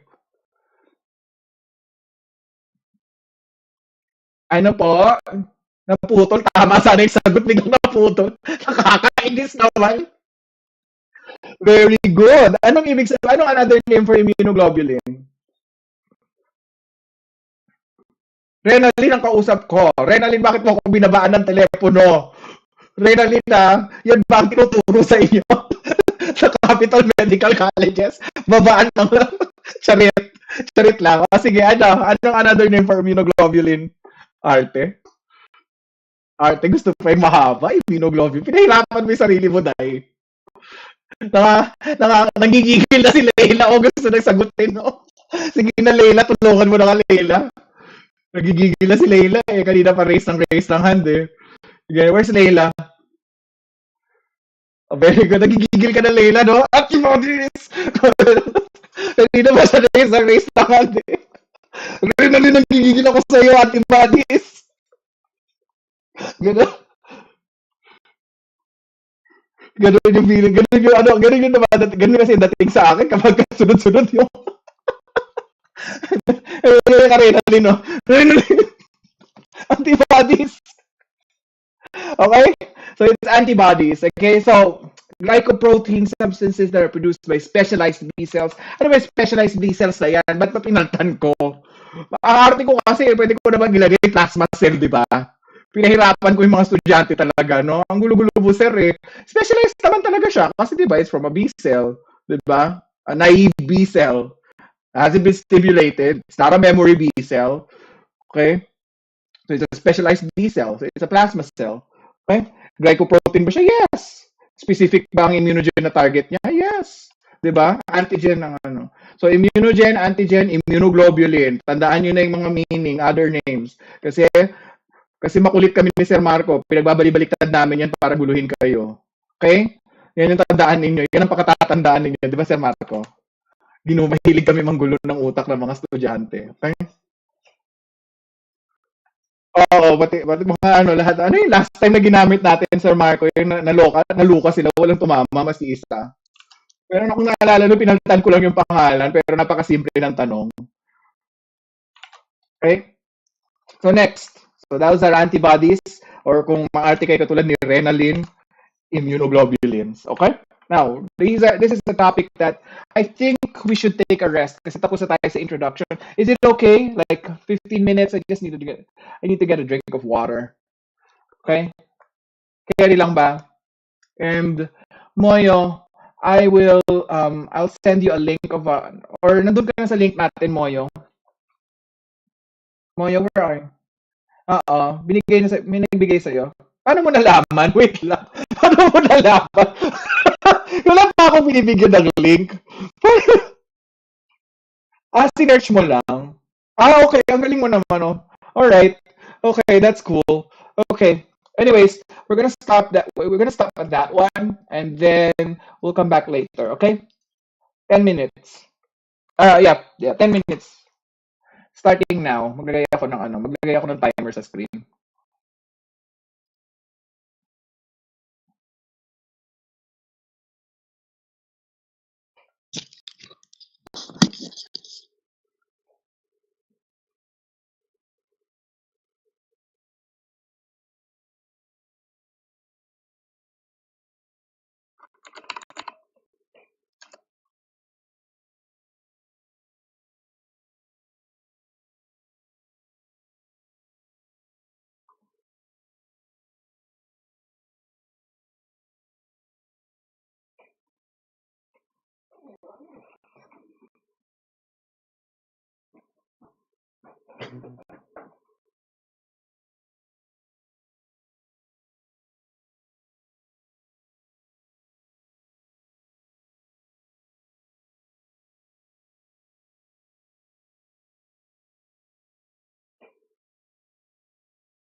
Alrighty then. Hello. Hello. Okay, so we're back. 10 minutes is up. Hello, everybody. Is everybody still here? Or am I the only one here? Okay, so in between the lectures, I'll be maybe disappearing one or two times just for just for little breaks. So so our brains can work right properly. And so we're back with antibodies. Okay, so what's the definition of antibodies again? The vague definition of antibodies, if you are not already familiar, antibodies are glycoprotein substances released by specialized B cells, also known as plasma cells, that are released in response to an immunogen, to a specific immunogen. We have to say the specific immunogen. Okay, clear? Clear with that one?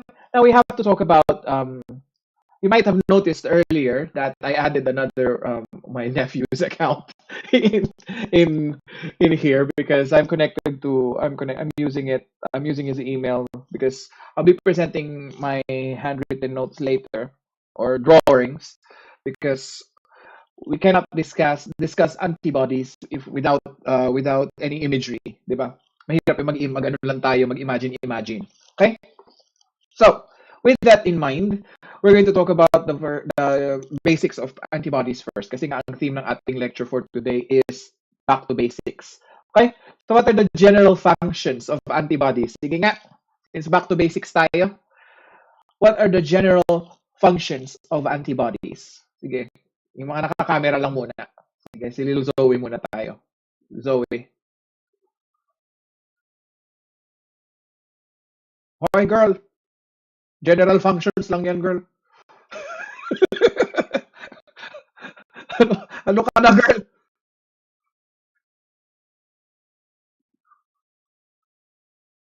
Okay, generally that's correct, but I'm looking for actually the molecular functions. But okay, um, fine.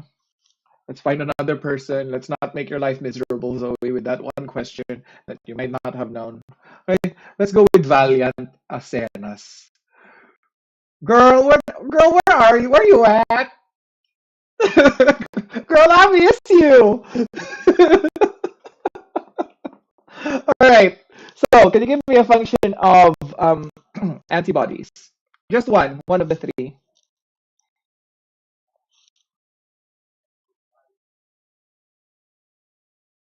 Ako, nakalimot na din si Valiant. Valiant, pinapahiya mo tayo, Valiant. Ang tribo natin, Valiant. Ha?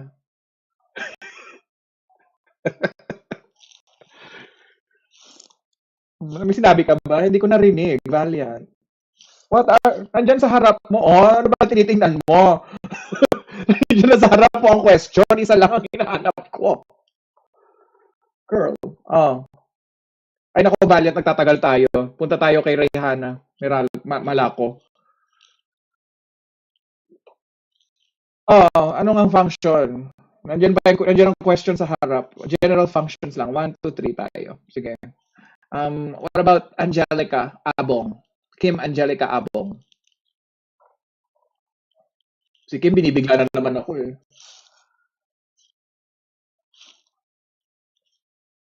Yes? Okay. Okay. Tama ka dun sa first two. Alright. What about the last one? Okay. By Abo. Okay. They recognize antigens and they recognize antigens. Okay. Wonderful. Okay. Wonderful, wonderful, wonderful. Let's go to the next slide. I want you guys to see that visit ka Sir Marco. Wag ganun, Sir Marco. Okay? So these are the answers to your question. Huwag kang ganyan, Sir Marco. Okay. Neutralizes toxins, facilitates phagocytosis, binds and cross-links to antigen on cell surface, and eventually brings about its destruction. So basically, these are all the things, okay? But what I want you to remember, all of these things fall under one function actually. That is sensitization. Do not forget sensitization. The fact that that an antibody binds to its specific immunogen or antigen is already known as sensitization. We'll talk about sensitization a lot of times in our discussions. Okay? So I want you to not forget about that. Okay? Kasi pag nakalimutan natin, nakalimutan nyo na lahat ng basics. Okay? Now, how does an antibody bind to the surface of cells or cross-links to multiple antibodies, bringing about the destruction of an antigen? That is actually a wonderful question. It's known, it does that by intravascular destruction. Okay? So how does an antibody bound to a cell surface or cross-link multiple antibodies brings about the destruction of an antigen? Basically, antigens can come in the form of viruses, bacteria, fungi, what else, parasites, and some of the parasites that make contact with antibodies are already pre-existed, or there are memory cells that remember these things. We'll discuss humoral immunity much later, but not right now, because I want you guys to remember two things: intravascular and extravascular cellular destruction or antigenic destruction. So what happens in intravascular destruction is the target antigen is destroyed within the blood vessels. Okay? So it can either be brought about by phagocytosis, it could be brought about by complement fixation, resulting to explosion of the cells via the membrane attack complex or the MAC, or extravascular destruction, which means to say that the phagocytes in certain parts of the body, particularly lymphoid organs, which we will discuss later, kasi nga back to basics na muna tayo, okay, brings about its destruction. So anything within the blood vessels is destroyed, is termed or anything that is destroyed within the blood vessels is known as intravascular destruction, hence extra outside. Okay? Membrane attack complex is for intravascular destruction. Phagocytosis is extravascular destruction. Sorry, napagbaliktad ko ata. Ulit. Intra, membrane attack complex. Extra, phagocytosis. Okay? Clear? Clear? Okay? Tumango si Patrick so we can go next. Okay. Ayun na pala. Hindi ko pala nailagay yung ano. Okay? So that is question 20. Now, what are the types of accepted theories for antibody diversity? When we say antibody diversity, ito yung mga teorya nila. Na they're trying to understand how an antibody becomes so diverse that it can target specific cells. So for example, the antibodies for type O antibodies cannot be the same as that of anti-streptolysins, right? Obviously, di ba, ibang-iba sila. First of all, bacteria yung target ng isa. Second of all, blood cells yung isa, di ba? So nakita nyo may diversity. Hindi pwedeng, nag-produce ng antibody, yung katawan ko, kaya na yan. Ang sakit pala, COVID. Tapos, ang na-produce na antibody para sa is pneumococcal antibodies. So that doesn't make sense, di ba? And to make sense of this, scientists have developed 3 accepted theories in which antibody diversity is explained. Okay? So let's go with the first one. The first one is side chain theory. Okay? So in side chain theory, basically, it's incomplete. The antibody is basically an incomplete version of the antigen. Okay?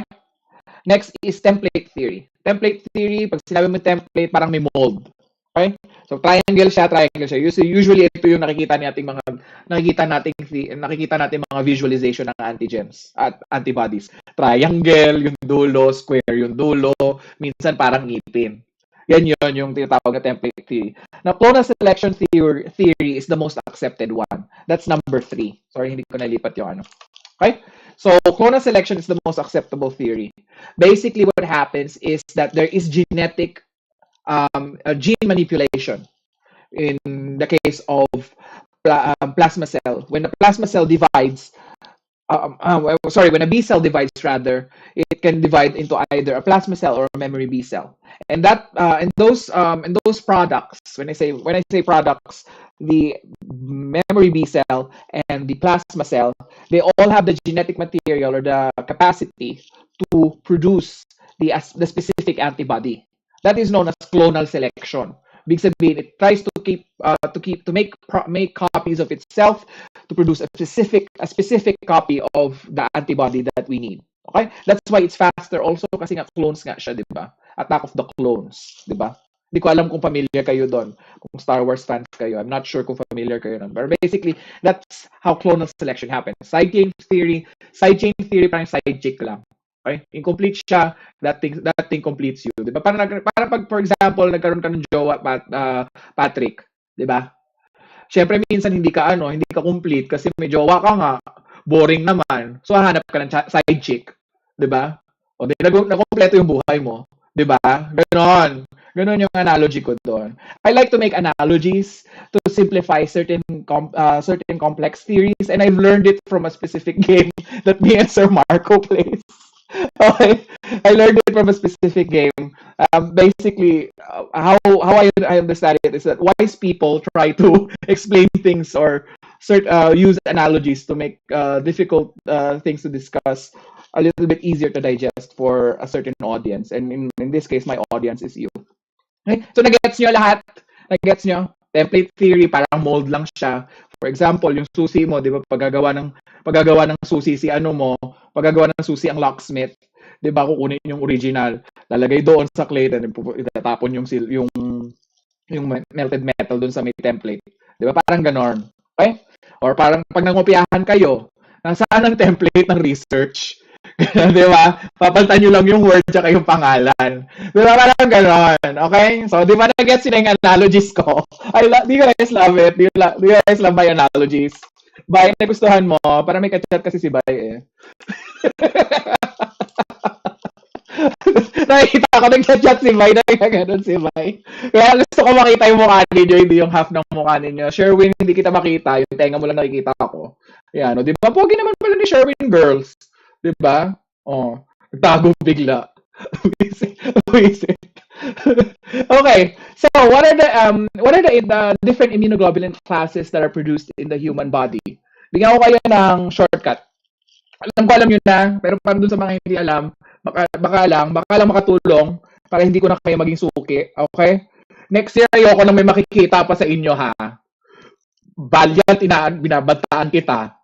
Tsaka ikaw din, Mark, ha? Ayoko na kayong makikita. Ayoko na may makikita sa inyo, ha? Okay? So, para hindi kayo makalimot, huwag nyo kakalimutan yung gamed. Ano yung gamed na yan, sir? Ano naman yan? Anong kalokohan na naman yan? Tinuturo mo sa amin? Sige nga, ano yung gamed na yan? Sige, sino pwede mag-explain sa akin? Para hindi na maging suki card. Para hindi mabigyan ni Sir Marco ng De Leon Flores suki card. Explain to me what are the different immunoglobulin classes using my template. Gamed. Okay, ano ba yung hinahanap ko dyan? Oh, meron pang question, which is the most abundant in a normal host. Diba? Oh, Mark Segi, ayan na. Ayan na. Speaking of suki. Tingnan niyo yung mga suki ko na nakakalam. Oh, sige, suki number 1. Please explain to me. What am I looking for? And when I say gamed, ano yung ibig sabihin yan? Ewan ko sa'yo, Mark. Nakakainis ka. Oh. Oh. Mm. Mm. Mm. O yun lang yung hinahanap yan. Yan yung game. Yan yung sagot dyan. No? Different immunoglobulin classes. Okay? Sinabing immunoglobulin classes, hindi na kayo matitake ng seminar 3 classes. Okay? para hindi nyo na para hindi nyo makalimutan, ha? Ayoko may makikita na Nilzo at saka na Bay dito at saka na Rayhana, ha? Sa susunod na ano, tinatandaan ko kayo. Si Patrick talaga parang naging estudyante ko na din to eh. Hindi ko lang sure eh. Hindi pa talaga pag sure ka talaga ha. Okay, so the question is, si Valiant naman, nag-raise ka ng kamay eh. Ayoko, huwag mo patatagalin Valiant, sasakalin kita, kukulamin kita. Wala ako dyan sa Pilipinas, pero kaya kitang maabot dyan ng ulam. Babarangin kita. Sagot to sa next question. One dapat yan na typo error. Which one is the most abundant in a normal host? Okay? Oh, very good. O, di ba kayang-kaya naman? Patingin nga ng mic mo. Ba't ganyan lang itsura ng mic mo? Okay. Same. Girl, same. Magkadugo talaga tayo. Anak talaga kita. Alright, let's move on. Okay, so tama nga. Okay? So IgG, those are the basic percentages. D is not usually found in circulation. Saan siya nakikita? It's not usually found in circulation. Where is it usually found? D, kaya siya less than 1. Yung less than 1% na detect na yan yung natanggal. Saan galing yan nakikita? Na-measure lang yan dahil nalaglag. Yeah. Where does it come from? Patay tayo dyan. Back to basics tayo. Dexter. Wonderful. Sa B-cell saan? Sa loob, sa labas, sa gitna, sa nucleus, saan? I like specifics. Aubrey Miles Gamit. Teka, lalaki pala si Aubrey. Hindi ko makita. Wala ko babae. Nabigla ako. Ito na naman tayo, Mark. Tsaka Valiant. Di ba last time? Last time, Mark at Valiant, no? Naalala niyo ako. Yung kung ano assumptions ko. Tapos iba naman pala yung Anyways, thank you. Kaya sinabi ko kay Sir Marco ninyo, kailangan may picture, may video. Kasi ayoko nang madali. Ayan, hindi ko nakita yung ulo mo. Akala ko babae. Bigla ako eh. Alright, so tama. Sa surface. Surface ba sinagot niya? Hindi ko nabigla ako eh. Surface, okay. Very good. Right? Very good. It seems that my Suki card is working. Alright, so arrange the immunoglobulin classes based on the heaviest. Mahirap siyang alalahanin, I know, pero bibigyan ko kayo ng mga tinatanong sa board exam. Heaviest muna tayo. Sino sa tingin yung heaviest? Lil Zo. Very good. Why? Okay, hindi pwedeng lang, blank lang. Why muna? Lagi ako merong why. Have you not noticed I'm always asking why at the very end of each question that I'm doing? I'm giving you guys. Okay, why? Sige, si Kim Kylie, siya ang unang nagtingin. Why? Biggest because why? Ano naman tayo? Bakit merong why? Okay, so sige, Valiant. Valiant yung pangalawa eh. Nag-raise ng question. Bakit? Nag-raise ng kamay. Kasi, because it's what? Girl, bye! Girl, bye! We'll move on to the next person. Dexter.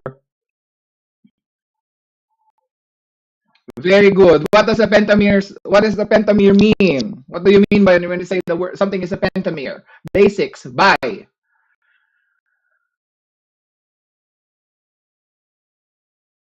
Very good. Wonderful. That's the kind of thing that I want you guys to know. Every time I'm asking a question, why? Pagka ganun nasagot ninyo, sure ako papasa kayo, hindi kayo magkakaroon ng Suki card.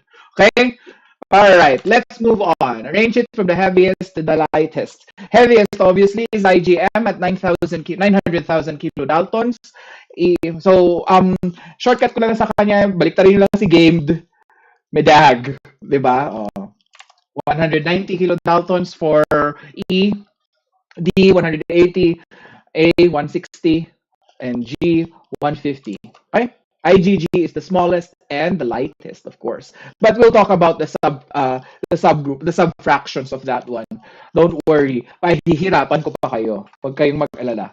Which immunoglobulin has the longest half-life? Meaning it stays in the human body the longest. Okay? Half-life, okay? Half-life. Always remember when we're talking about half-life, it has something to do with staying in circulation. So, Ariane Dorothy, you're the person who raised her hand first. What is your answer? IgG, very good. Medyo malakas, medyo nabingi ako, pero still correct. Correct! Medyo nabingi ako ng konti. medyo pakihinaan yung ano. Ariane. Medyo, ako lang ba ang nabingi? Naka-ano kasi naka-up yung ano. Pero very good. Thumbs up to you. Okay? IgG, sorry. IgG. Okay? The half-life of each immunoglobulin class in the plasma. So, isa-isahin natin siya. I know, sir, bakit kailangan namin aralin yan? Kailangan yung aralin yan. I've done the same thing. Sir Marco has done the same thing. People who did not get a Suki card did the same thing. And you must do your due diligence also. Okay? So, 93 days, 23 days rather.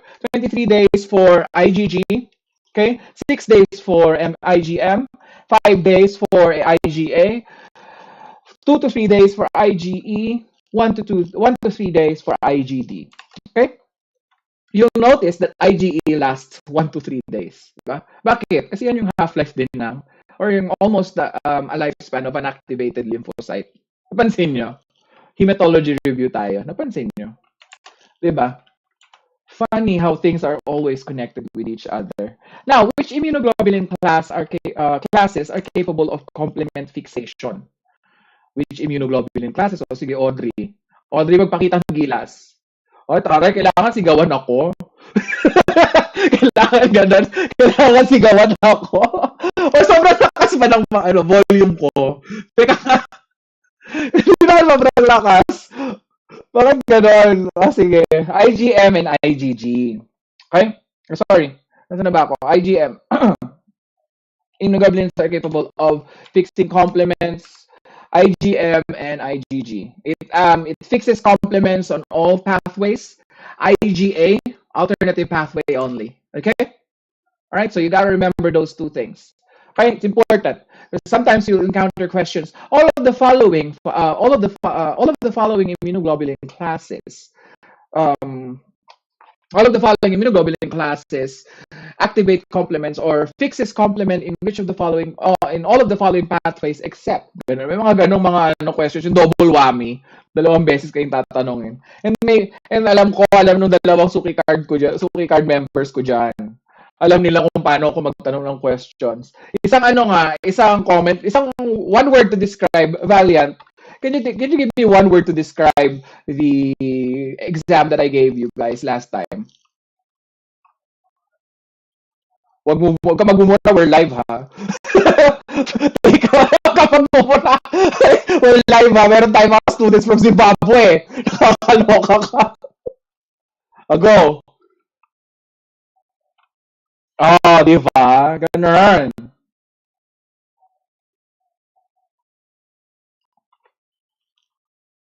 Sorry na wala. Nasaan na yung ano ko? Ayan, scenario based daw. Hindi naman ako ganoon katagal na wala, 'di ba?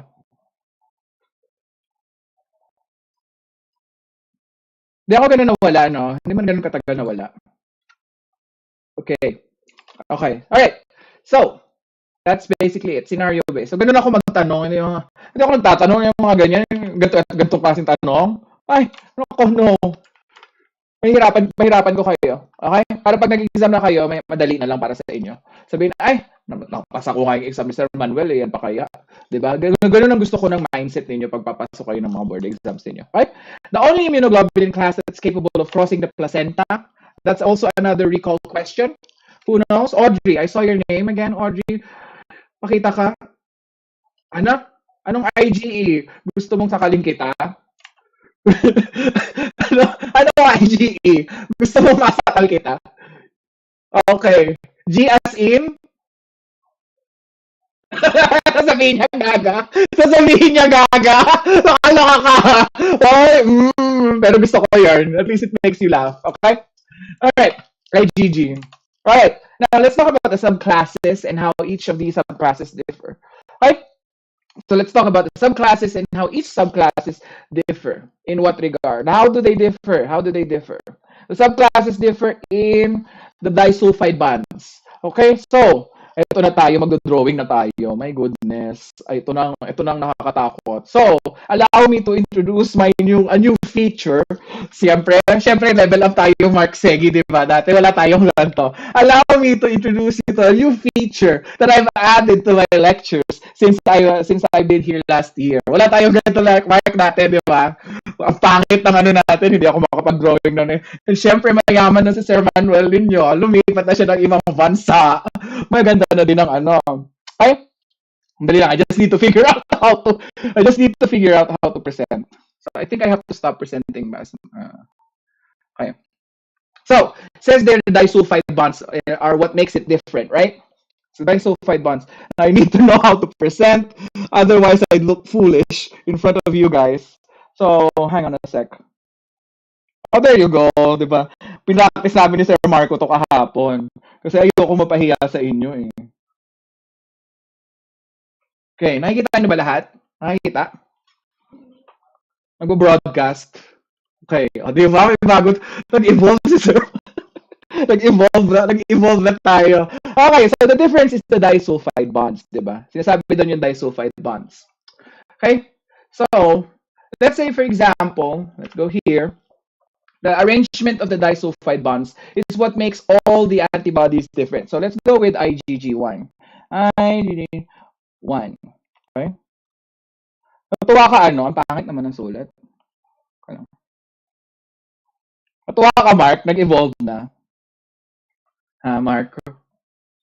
Okay? So, valiant, di ba? Wala kayo ganito noon last time. No? Di ba? Di ba? Okay, so, disulfide bonds and difference lang niya. So, when you talk about the disulfide bonds, it's these little things here. Okay? The disulfide bonds that connect the other ones there.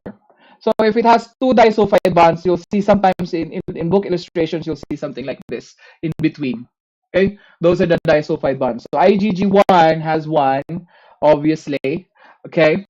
IgG2 has how many? Dun sa mga nakakuha ng notes ko from my previous lectures.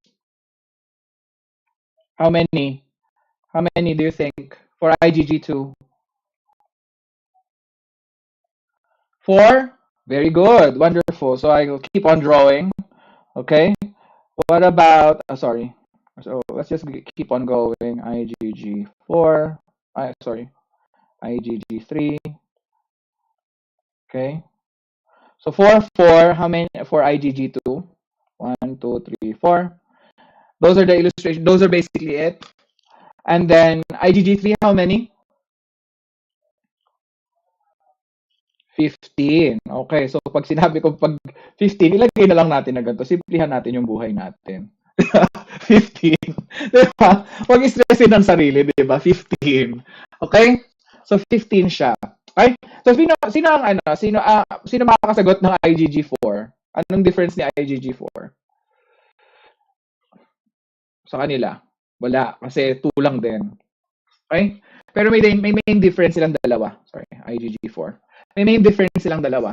And may main difference silang dalawa. You'll see, you guys will see later what I'm talking about. Okay? So, the main difference between the subclasses of IgG is what? Disulfide bonds. Okay? Ay, nabura. Ano ba yan, sir? Pauso ka kasi. Ayan, the disulfide bonds. Yan yung pinagkaiba. Alam ko siya ka ang sulat, pero mas magandang improvement kaysa dun sa last time, di ba? You'll find out later what's the difference between IgG1 and IgG4. Okay? Balik na tayo dun sa may ano, nagpakitang gilas lang ako. Charet. Balik na tayo sa slideshow.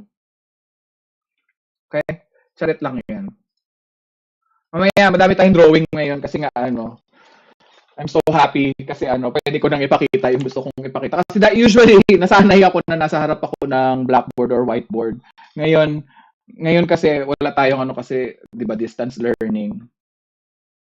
Okay? So, you'll see that IgG3 has the most numerous amounts, sometimes the most number of disulfide bonds. You can find a question like this: the highest numbers of disulfide bonds can be found in which subclass of immunoglobulin G.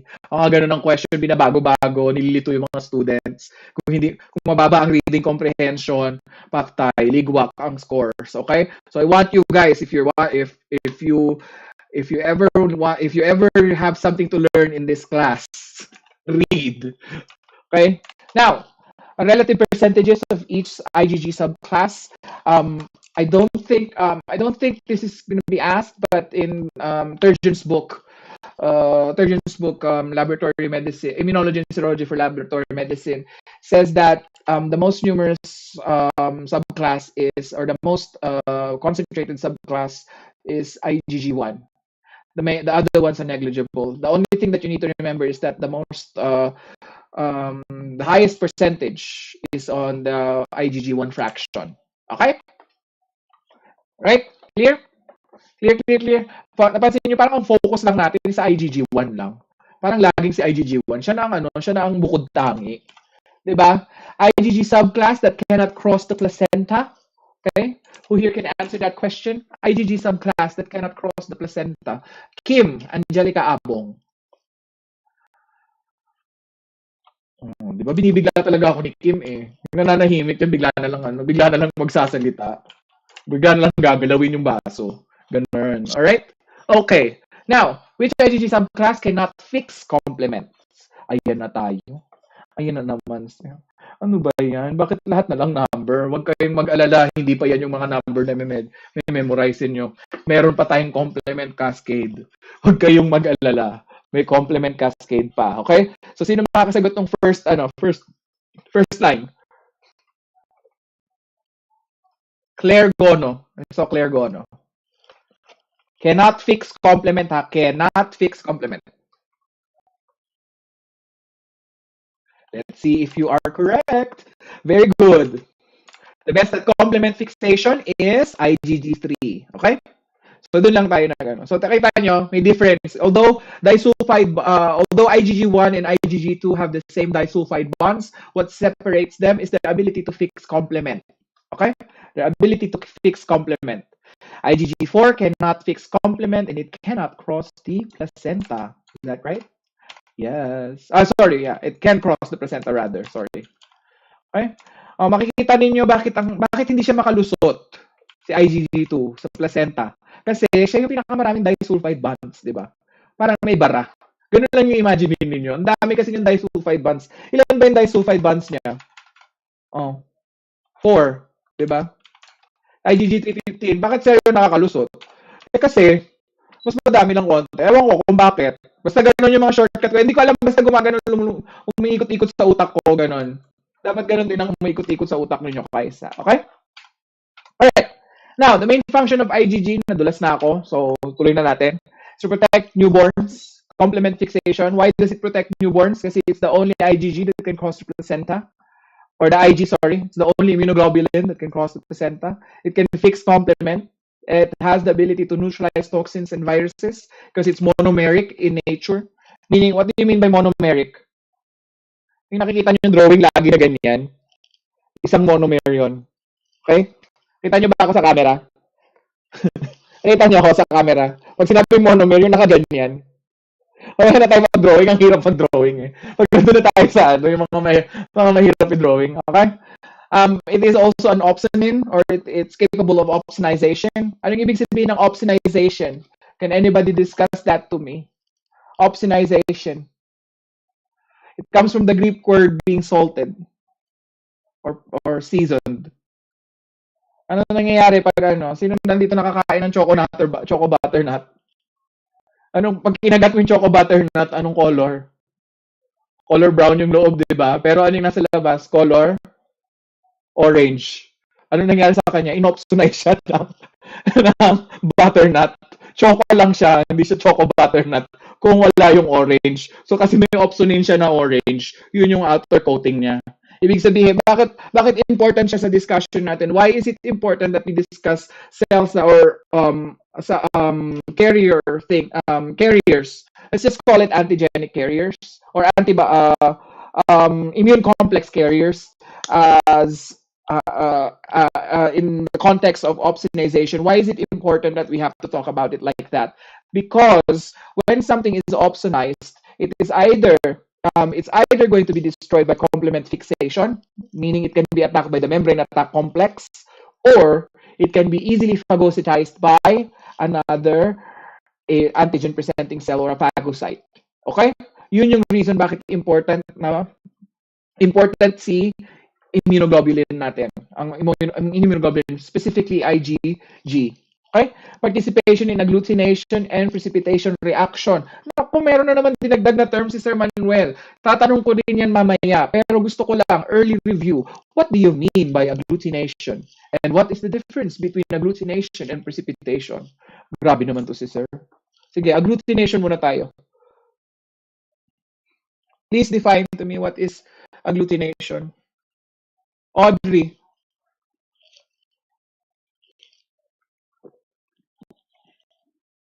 Okay.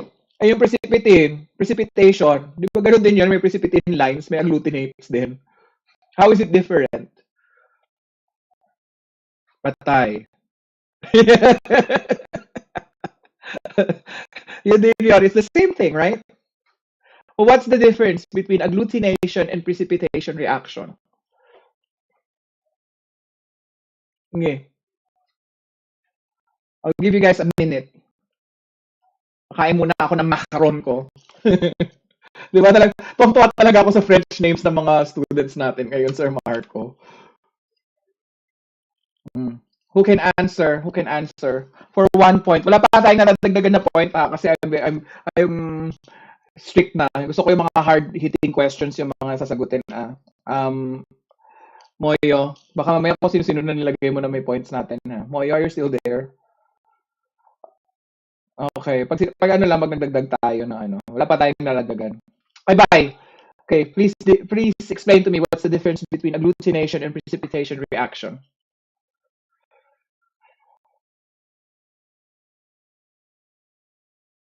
Mm-hmm. Mm-hmm.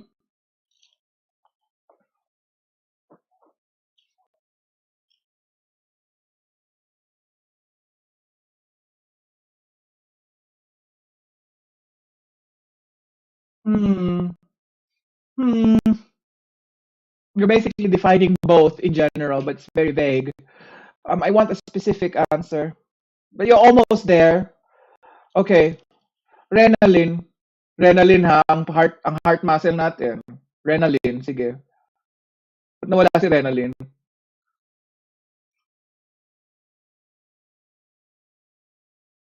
Hmm. Ha? Hmm. I can still use precipitation reaction when I'm doing elution techniques for um I don't know elution techniques for soluble specific antibodies or specific antigen blood group antigens. Um, so that doesn't follow. But you're almost there. You said one word that you just missed one word. All right, Earl. Oh, sige. Okay. Agglutination, the end of the agglutination reaction, the reason why we call it agglutination is because it forms a lattice. That's the last stage of agglutination reactions. So very far off, but I thank you for participating. Sige, Mel. Mel for the gold. Bigla na nawala.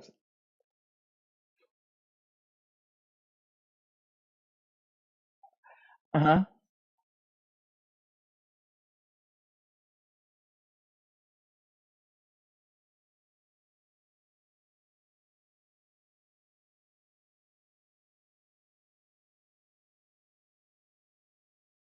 Very good. That's the one that I am looking for. Insolubility and solubility.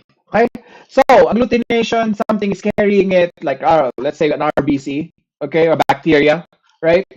So, Precipitation, you just have floating, free flowing substances, free flowing substances that tend to react with each other, and they produce precipitation. Okay, so that's the main difference. The first one, agglutination, it's a reaction between an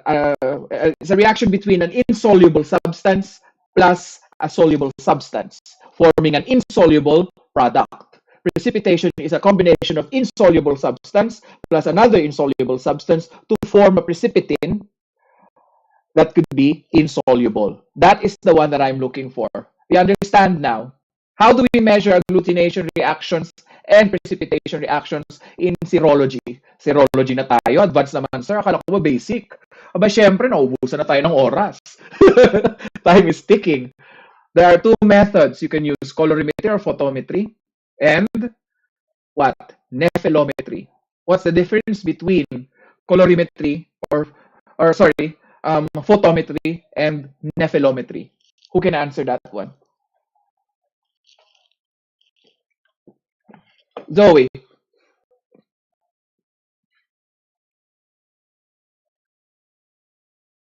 Nope.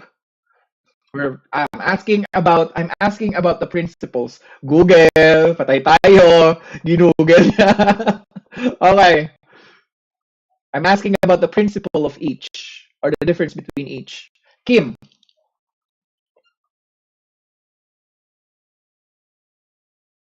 Uh-huh. Very good. So I'll give you an example. Mag-drawing na naman ulit tayo. Oh my God, nagagamit ko na naman siya. Okay, so very good. That is a very good oh no, we'll draw it later because that's not part of the discussion yet. So I'll show you guys about it later. But just so you guys know, photometry and a light source. A photometer, basically. This is light source. This is the agglutinate or your particulate matter. Light passes through it. Reader. Okay? Nephelometry is different. Nephelometry, light source, reader. Okay? Light passes through it. Blank is the amount of light is compared to your control. Okay? So blank, basically you're blank. So initially walang laman. Okay? Light is passed through there. Relatively angle measurements or scattered light measurements are done also. And then you run it again with your unknown. Light is scattered. Everything is measured again with the other readers. So basically, ganun ang setup niya. Photometer, straight line lang, very linear. Okay? Nephelometer, light source, bam, light scatters. We measure it on different angles. Okay? Why is this important? Because especially in serology, okay, it's especially important in serology because particulate matter that is measured in many serological tests are capable of producing what you call steric distortions. Ano yung ibig sabihin ng steric distortions? Yung molecules niya is naglalaro-laro. Okay? So ibig sabihin, kung photometry lang ang gagamitin mo, much better i-analyte lang ang measure mo yung colorimetry lang, di ba? Since antibodies ang mini-measure natin in serology and other immune complexes, we want to see if a particular solution can scatter light. Okay? So yun yung difference in nephelometry and photometry and why it is important in serology. Okay? Clear? Clear? Thumbs up if it's clear. Ay, ayoko pala, heart na lang pala kasi nakakatakot yung thumbs up. O, di ba tayo talaga ng heart? I love it. May mga pumuputok-putok pa na heart. I love it so much. It makes me so happy to see those hearts. Thank you, people. All right, let's move on. Another term for an IgM class molecule. I think somebody mentioned this one already. It's a macroglobulin. Okay, I think somebody mentioned that one already. Another term is a pentamer because it has like five from the Latin term or I think the Greek word pent, meaning five. Pentagon, di ba? Pag narinig yung mga word na pent, mga ano yan, mga monomer, one lang yan, ganon. Dimer, two, di ba? Mga ganon. Macroglobulin, meaning malaki. macroglobulin. It's important to remember yung mga simple terms na yan kasi pag tinanong ko kayo, what immunoglobulin class is affected by a person with by a person with Waldenstrom's macroglobulinemia. I think you guys are familiar with it, right? You guys are familiar with it. But when I ask you, dito pa lang, kahit hindi niyo alam masyado kung ano ang nangyayari sa pathogenesis ng isang pasyente, from the name itself, narinig niyo, macroglobulinemia. Ay, IgM ang problema ng pasyente. Di ba? Di ba? Di ba? Di ba? Kaya binabalik ko kayo sa basics. Okay? So, pag narinig niyo mamaya ulit yung Waldenstrom's macroglobulinemia, okay? Alam nyo na kung ano ang problema ng pasyente, di ba? Ano? IgA, IgG, IgE, IgM, IgD. Oh, di ba? IgM, di ba? Di ba? May mga shortcut na kayo, okay? Di ba? Di ba, Renalyn? Ang cute-cute na smile ni Renalyn talaga. Oh, yan talaga yung nakakuha ng bagong heart. Nakakuha ng bagong heart. Pero gusto siya sakalin kanina nung isa niya kaklase. Alright. So what are the forms of IgM, sorry, what are the forms of IgM in its free and bound form? So there's two forms, di ba? So diyan na pumapasok yung forms na sinasabi natin. Initially, its free form, it's what? Monomeric or dimeric or pentameric? O, di ba? Pag sinasabi kong form, the answer that I'm looking for is either monomeric, dimeric, pentameric. Trimeric, sige, kung meron man. Sige, who can answer? Free form muna. Let's talk about free form. Free form IgM.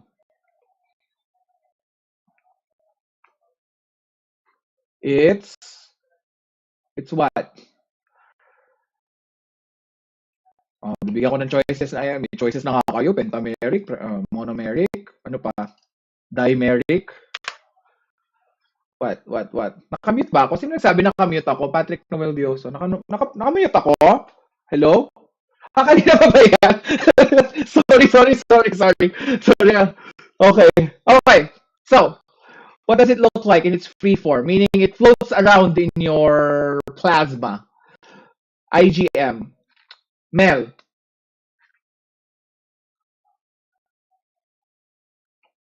Very good. Or, we can call it star-like. Diba? Or crab-like. Diba? Bakit pag crab-like? Kasi dalawang ganun. Diba? Dimeric.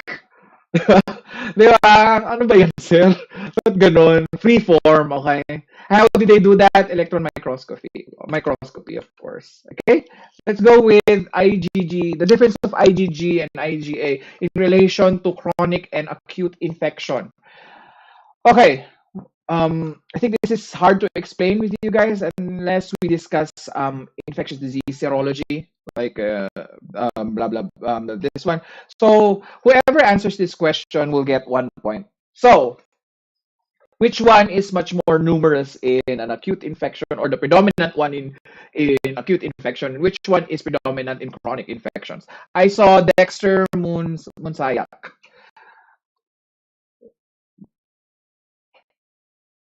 Oh, sige. Both. Sagutin mo na both. Pinahirapan pa natin sarili natin. Lumalabas pagka Ilongga ko, kahit hindi naman ako Ilongga. Mhm. Very good. Very good. Hoy, chillax ka lang. Huwag mo kine-question sarili mo. Tama naman. Huwag kang kabahan sa akin. Hindi ako nangangain. Si Sir Marco mangangain sa inyo pag binagsak kayo. Huwag magulat ka na lang, bibigyan ka suki card. Okay? So, IgM is acute. Okay? IgG is what?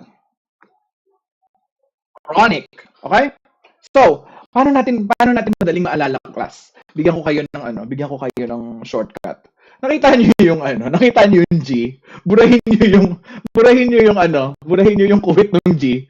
Sin na siya, chronic. Tapos na. Wala na kayong ibang maalalahanin, di ba? Diba? Daig ng wais ang matalino, di ba? IgG, chronic, mukhang C, di ba? Daig ng wais ang matalino. Ganyan yung shortcut ko, hoy. Pumasa na ako, 'di ba? Nakapasa din ako ng iba't iba kong mga exam, 'di ba? Dahil diyan sa pagiging bright. Ay, hindi pagiging bright, pagiging wais, 'di ba? Daig ng wais ang matalino. And that's not from me. That's from Analea Navarro, the first person who introduced me to the concept of daig ng wais ang matalino. Okay? All right. So, what types of bacteria often stimulate the formation of IgM immediately? Ayan na tayo. Anong types of bacteria naman yan? Ano ba yan, sir? Ano ba to? Spirochetes, gram-negative, gram-positive? Ano bang hinahanap natin dyan? Types of bacteria that often stimulate the formation of IgM immediately. Anong hinahanap natin? Sydney. First time ko maririnig si Sydney. Sandali, katahimikan. Gusto ko marinig si Sydney. Ay, yan pala si Sydney pala. Nakita na pala kita kanina. Gram-negative what?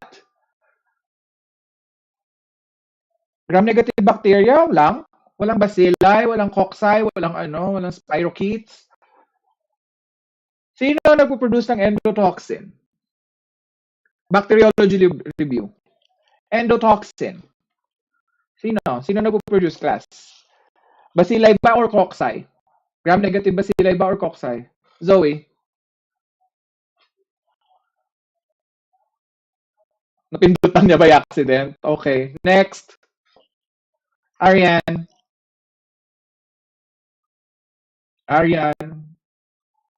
Bacilli. Very good, very good, very good. Okay? Diba? Sino man napupunos yung mga endotoxic? Kayo talaga, class, sa kalimutan. Huwag kayong matakot sa akin. Matakot kayo kay Sir Marco. Huwag sa akin. Huwag kayong matakot sa akin. I am your friend who will fail you, who will cause your failure, of course. But, but, I will not eat you in this particular lecture. Don't worry, class. Okay, so gram-negative bacilli, endotoxin producer specifically. Okay? IgM. Pansin nyo, class, pansin nyo ang mga tinetest natin ang tinetest natin with febrile antigens. The ones that produce IgM immediately in fever spikes, salmonella, shigella, di ba? May mga ganun sila. Nakita nyo, may mga febrile antigens yung mga yan, di ba? Gets nyo? Okay?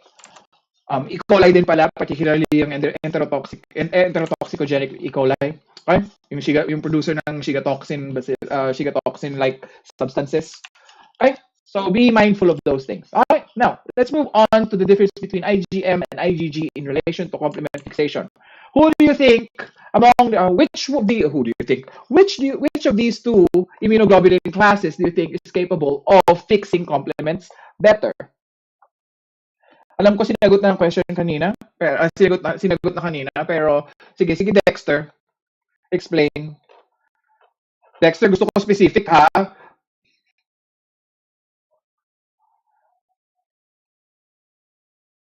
Because very good. Very good. I love it. Hindi lumabas ang Ilongga accent ko because of you today. Specific ang sagot ngayon ni Dexter. All right. Love it. Love it. So the answer is that is as he said. The best because it's at binding complements because each monomer is capable of fixing complement. So 5 yun, 'di ba? Syempre, kung mas madami, mas masaya, 'di ba? Daig ng ay hindi pala daig ng wise man. Mali ang ko. Balik na tayo. Continue tayo with the next topic. Okay, this is nice to know. Which antibodies occur as IgM? This is basically, I think this is a blood banking question. I think so. If I'm not mistaken, it's a no, it's a combination of both. Okay? So, IgM antibodies. So it could be associated with blood banking and autoimmunity and cross-reactivity. IgM. There are 5 that we will discuss. Okay? So, I think bagong dagdag ko lang. I'm not sure kung bagong dagdag lang to. Yeah, bagong dagdag lang. I think 5 days ago I just added this slide. What about Audrey? Sige, Audrey, nagpalakpak ka dyan. Sige. Pwede ba ilayo ang mga kamay? Pwede ba pag nag-lecture na, sa susunod nga na lecture, mamaya after ng break, gusto ko lahat kayo nakaganyan na lang pag nag-lecture ako, ha? Gusto ko nakikita ko yung kamay para alam ko kung sino yung sumagot talaga ng tama. Audrey, ha? Audrey, please. Okay? Sige, sino makapabigay? Maski isa lang. 1 point yan. Isa lang. Wala makakasagot. IgM. Ay, kayo talaga guys. IgM. O, exclude na natin yung blood banking. Huwag ng blood banking kasi mahirap ang usapan. Next week pa yon. Kim, sige Kim. Oh, anong tawag doon? Anong tawag doon sa ABO antibodies? Tama ka, you are correct. But I need you to be specific. Ay, nako. Sumobra naman ng specific. Sumobra. Pero sige, you are correct. It's known as allohemagglutinin. Bakit alo? Anong sinabi ko kanina pag alo? Same species but not everybody within that particular family or genera have all the antigens. So for example, Audrey has different antigens than Mel, Patrick, and Dexter, but Kim and Audrey can have both, 'di ba? Sydney can have both. Sydney can have the same one with the addition of another one from Dexter's species, 'di ba? Ay, from Dexter's tribe. Parang ganon, 'di ba? Gets nyo? Same species. Pag sinabi kong alo, A-L-L-O. Okay? Pag sinabi kong alo, same species have the same antigens, but not everybody in that same species has that antigen. Right? A-B-A-O, type O ako. Sino nga yung type A kanina? Nakalimutan ko sino yung type A kanina. Itinanong ko si Patrick ata yun. Patrick, ikaw ata yun, type A. Type A ako, type O ako, type A si Patrick, B naman si Dexter, ganon, di ba? Pwede tayo magkaroon ng ganon as a species. Pero not everybody has it. Okay? Alo. Okay? Allohemagglutinin. So wala na, naubos na, wala na makakasagot ng iba. So tutulungan ko na kayo. There are 4 things that you need to remember when you're studying antibodies that occur in IgM or that occur as an IgM that are commonly detected as IgM. These include Wassermann antibodies, allohemagglutinin, yung katulad ng pinag-usapan natin kanina ni Kim. Sinabi niya kasi kanina, super specific naman, ABA, anti-A, anti-B naman. Pero tama naman, pero hinahanap ako isang word. Pero tama ka naman, Kim. Bigla ka na lang kasi lumalabas. Kim, nabibigla ako. Akala ko wala ka na dyan. RF antibodies, ano yung RF antibodies? Rheumatoid factor antibodies, heterophile antibodies, and cold agglutinins. What do you notice with this list? They all react at what temperature? Pansinin nyo. They all react. Yung last pa nga lang, may clue na kayo, oh. Pansinin nyo. Lahat sila, they react at what temperature? 4 degrees, over ka naman, room temperature lang, over ka naman. Cryoglobulin yan! Over ka naman, nilagay mo na sa freezer. Ano ka ba, nandito ka ba sa amin? Dito ka ba nakatira sa tinitirhan ko ngayon? Kasi ngayon, 0 degrees Celsius. Naloloka ako ngayon. Kaya tayo nag-lecture ako, naka-jacket ako. Bet ko pa naman sana magsuot ng long sleeves. Hindi carry. Oh, di ba? 4 degrees ngayon. So, cold agglutinins, di ba? It reacts at room temperature. Ano ba ang room temperature? Baka tanungin kayo sa bacteriology. Nakakaloka. Oh, ano? Room temperature. Very good. 20 to 25. Sige na, gawin na natin 26. Sometimes umaabot ng 26. Okay? Alright? Clear? Clear? Napansin nyo lahat sila, oh, cold-acting reactive antibodies. Allohemagglutinin. Totoo ba? So, hindi ako maniwala. O, pag mag-blood type ka, kailangan pa ba nating initin? Hindi na, di ba? Slide pwede nang ganunin. Gets? Kita nyo? Clear? Kung bakit important kung i-mention sa inyo yan. Okay? In the plasma, what form do you see IgM? Tinanong ko na yan kanina, di ba? Pentameric form, crab-like, star-like, 'di ba? Pentameric form, paulit-ulit na lang tong questions na to. Pero bakit ko siya pinapaulit-ulit? Kasi iniiba-iba ko din yung questions. Para at least alam niyo, star-like, pentameric, blah blah blah blah blah blah blah, 'di ba? What else? 5 monomers, 'di ba? Strung together by the J protein. Ine-etchos ko lang kayo no, nilalaro-laro ko lang yung words ng ano, pero it's still the same concept. Nakita nyo kung paano ko kayo ini-etchos? Diba? Nakita nyo? Iniiba-iba lang siya. Ganyan ang mga examiner pag gumawa ng exams. Okay? Ini-etchos ng students. Okay? Now, how many binding sites does the pentameric form of IgM have? Oh, ayan na. Patay tayo pag nagkamali dito. Nako, babalik ng grade. Ano bang grade yung? Grade 2. Grade 2 yung addition eh. O sige, IgM. Tandaan mo na, bago sumagot ha, sino yung sumagot na nag-raise ng hand? Bago sumagot ha, tandaan ganito yung itsura ng monomer ha. Dito kumakabit. Pentameric. O sige. Ito na, si Dexter daw yung una. Dexter, how many binding sites does the pentameric form of IgM have? Very good. O, di ba? Hindi siya babalik na grade 2. Di ba? Kasi dalawa yung binding sites. Di ba? Ganun. Okay? Clear? Clear? Clear, everybody? Okay? Kasi bakit important yan? Pag nagpunta na tayo ng competitive immunoassays, babalik tayo dyan. Okay? Babalik tayo dyan. Pag tinanong ko na kayo ng competitive immunoassays. Okay? What component is important in forming the pentameric form of IgM? Sige, what is that component? Sinabi ko na din yun kanina, pero feeling ko walang nakikinig sa akin kanina, so kailangan kong tanongin ngayon. What is that complement? What is that component? Mel.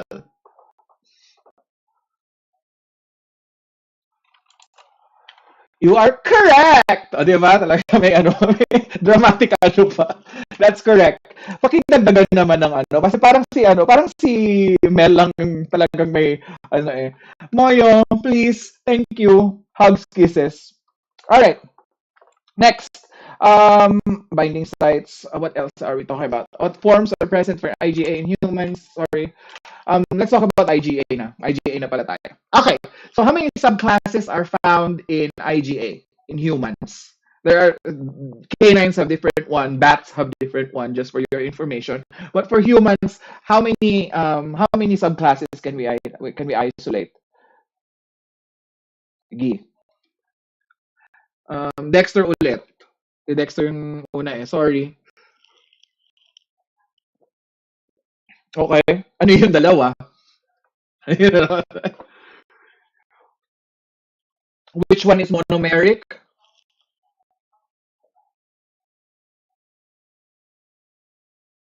Pinahihirapan mo talaga yung sarili mo. Lalabas na naman yung ilong ka. Accent ko, ha? Tama ba yan? Alright. Very good. Very good. Huwag mo na pahirapan ng sarili pag sinabing monomer, one. Di ba? Di ba? Clear? Natatandaan ng mga shortcuts? Huwag kakalimutan si gamed, maged, di ba? Mga binabago-bago, pinaano ko sa inyo. Kasi important siya pag nandun na tayo sa mga questions ninyo. Ay, monomeric form, it has a secretory component, which is also known as the J chain. So, when we say secretory component, saan klase na kaya natin na body fluids makikita to? Sa secretions, di ba? Tears can have this, okay? You can find it in tears. You can find it in, sweat. Okay? You can find it in your mucous membranes. Okay? Yung mga anything nasty, anything that's sticky in the human body, you'll find IgA. 2. Okay? Monomeric form is found in the plasma. All right? Now, let's move on to what is the function of the secretory component of IgA. Bakit important na na dimeric siya? Bakit important na nandiyan yung secretory component na yan? Kasi, kung wala ang secretory component, matutunaw siya. Diba? Bakit? Tandaan nyo, ang mucous membranes natin, specifically what? Specifically sa girls, anatomically, mucous membranes in the nether regions, ayoko magsalita, baka makancel ako, nether regions is acidic. And remember, these are glycoproteins. Proteins and acid don't meld well together, right? They become denatured.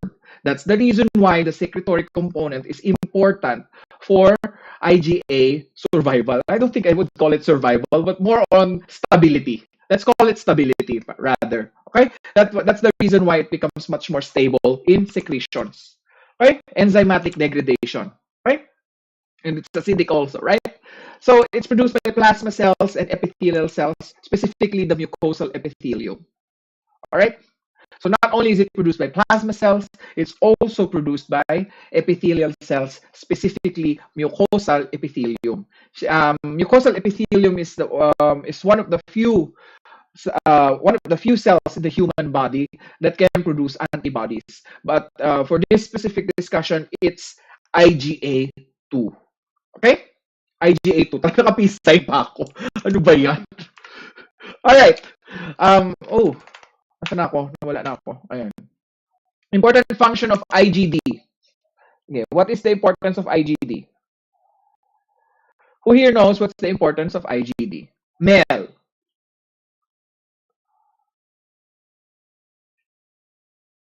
Okay.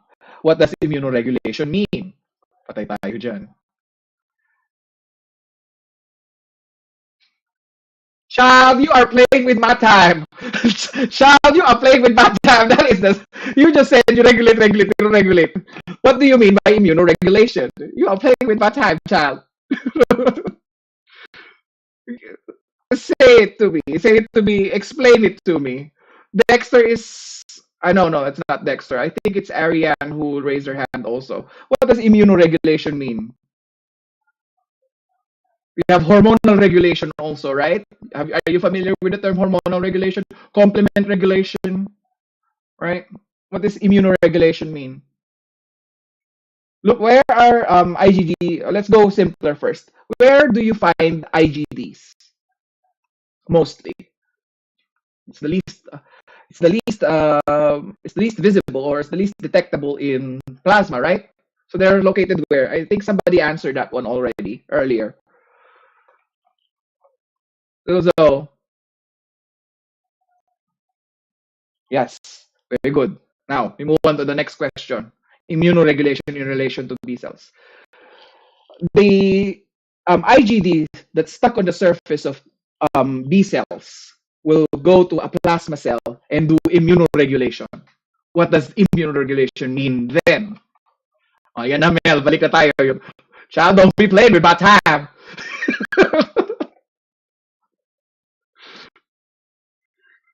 How does it control the immune response? Does it stop it? Does it increase its production? Or what? Does it cause it to cell divide? In what way does it regulate the immune response? Didikit siya sa other B cells, sa plasma cell. Ano bang function ni plasma cell? Mag-produce ng antibodies, di ba?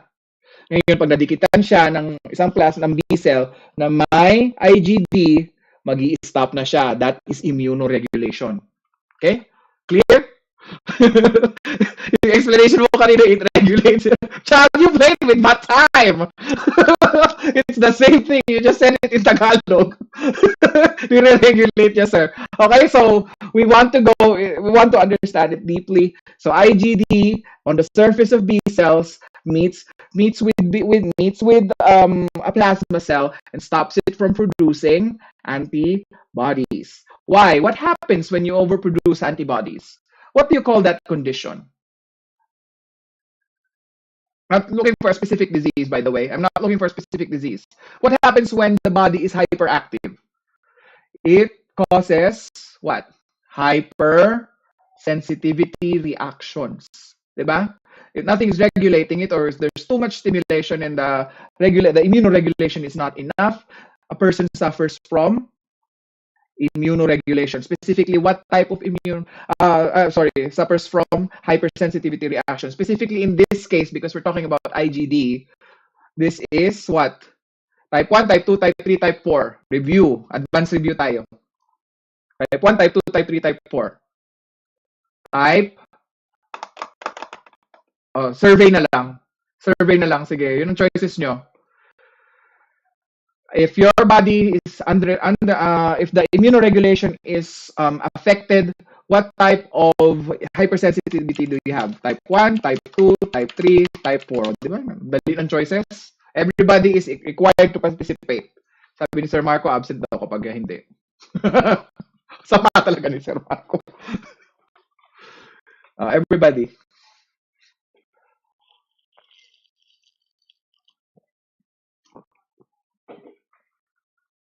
Type 1 daw, sabi ni Mark. Okay.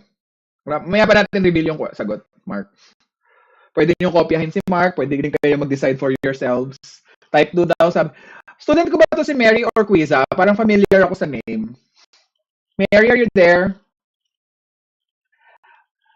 Have you been my student in the past? I think you are. I remember that hair split on the side here. Yes. May suki card din to. All right. Okay. Somebody Bai said, can you repeat the question? Okay. So if you have an unregulated function, unregulated immunoregulation or underregulated immunoregulation, what type of hypersensitivity will you have? IgG, type 1, type 2, type 3, type 4. Type 2, madaming sumasagot ng type 2. Mukhang popular ang type 2. Okay. Type 1. Walang mamimili ng type 4. Kawawa naman yung type 4. Okay, Jeremiah said type.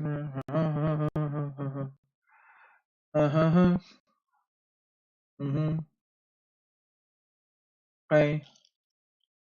Okay. Okay. Type 2, type 2, type 2, type 2. Okay, time's up. Tamang sagot, walang sumagot. Walang sumagot ang tamang sagot. It's type 4, delayed hypersensitivity. Cell-mediated one. Okay? That's the one that you get when you have overstimulation of plasma cells. Okay? All right.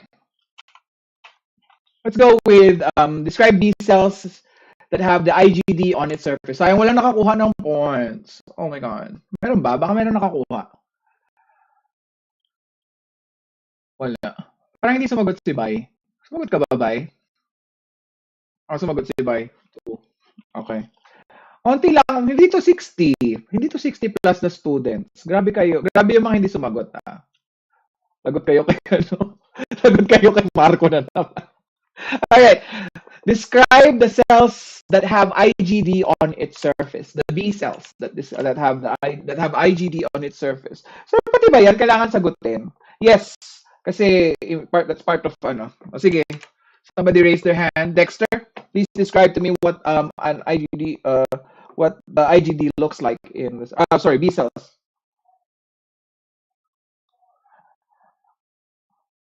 Yeah. Medyo kulang lang. Unstimulated but immunocompetent B cells. You're correct. Thank you so much. Very good. Palakpakan nyo naman yung kaklase nyo. Parang si Dexter lang ang ano ngayon, active. Medyo napapalabas niya yung ano ko. Medyo napapalabas niya yung Ilongga accent ko kahit hindi ako Ilongga.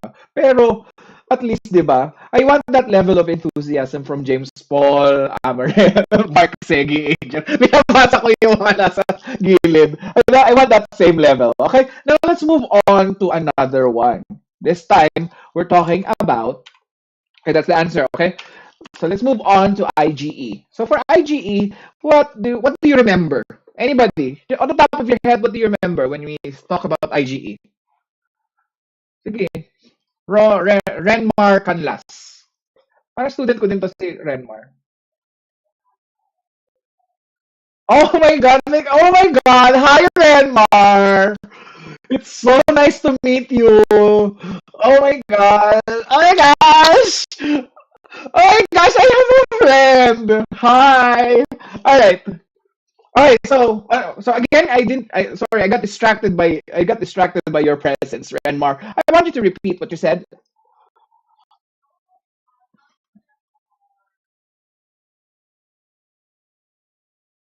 Allergies. Okay. Girl, all right. Or it's known as the reagenic antibody. Okay? Reagenic. We'll talk about the reagent topic about that later, but it's also known as reagenic one. Um, Allergies. Yeah, I think it is, but we have to be more specific. I would rather you talk about it in terms of eosinophil function, right? It's much better if we say it in eosinophil. How would we remember? 'Di ba? Ren, makinig ka ha para para hindi ka mabigyan ng suki card. Ayoko na bibigyan ng mga ka-party members ko ng ganyan. Okay? Gusto ko walang suki card ha. Gusto ko pag magbibigay ng grades si Sir Marco next time. Chish, pass. Pag nabigyan ka suki card, ganun, no? Okay. So, para hindi natin makalimutan Renmar, okay? IgE, eosinophil. Okay? Eosinophil. You're correct when it comes to allergies. But yes, what are the specifics? I want you to remember it binds to eosinophilic cells. Hence IgE. Okay? IgE binds to eosinophils and it causes it to release histamine and heparin. Okay? Histamine and heparin. What is the function of histamine? Review nga tayo. Histamine and heparin. Who here can answer that one? Histamine and heparin. Umiinom tayo ng antihistamine kapag meron tayong ano, di ba? Mga naririnig natin sa ano. Mary, do you still remember? Mary Oquiza? Okay. What's the function of histamine?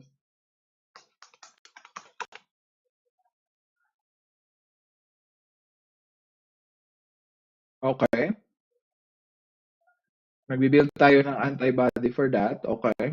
All right. That seems a little big. Not wrong, but it's a little bit. It's just tiptoeing on the surface of the water. You're just doing this on top of the water. I want you to go deeper. Okay. I want you to dive. Okay. Who here is willing to dive for Mary? Di ba? Who here is willing to dive for Mary? Mary, ah. Sino ba yung nakita ko kanina? Lalaki yung nakita ko kanina. I think Patrick is willing to dive for you. Oh, Patrick, please dive for Mary.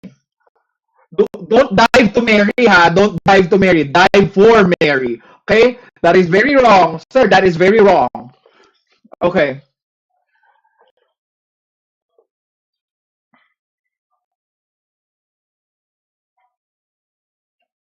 Mhm.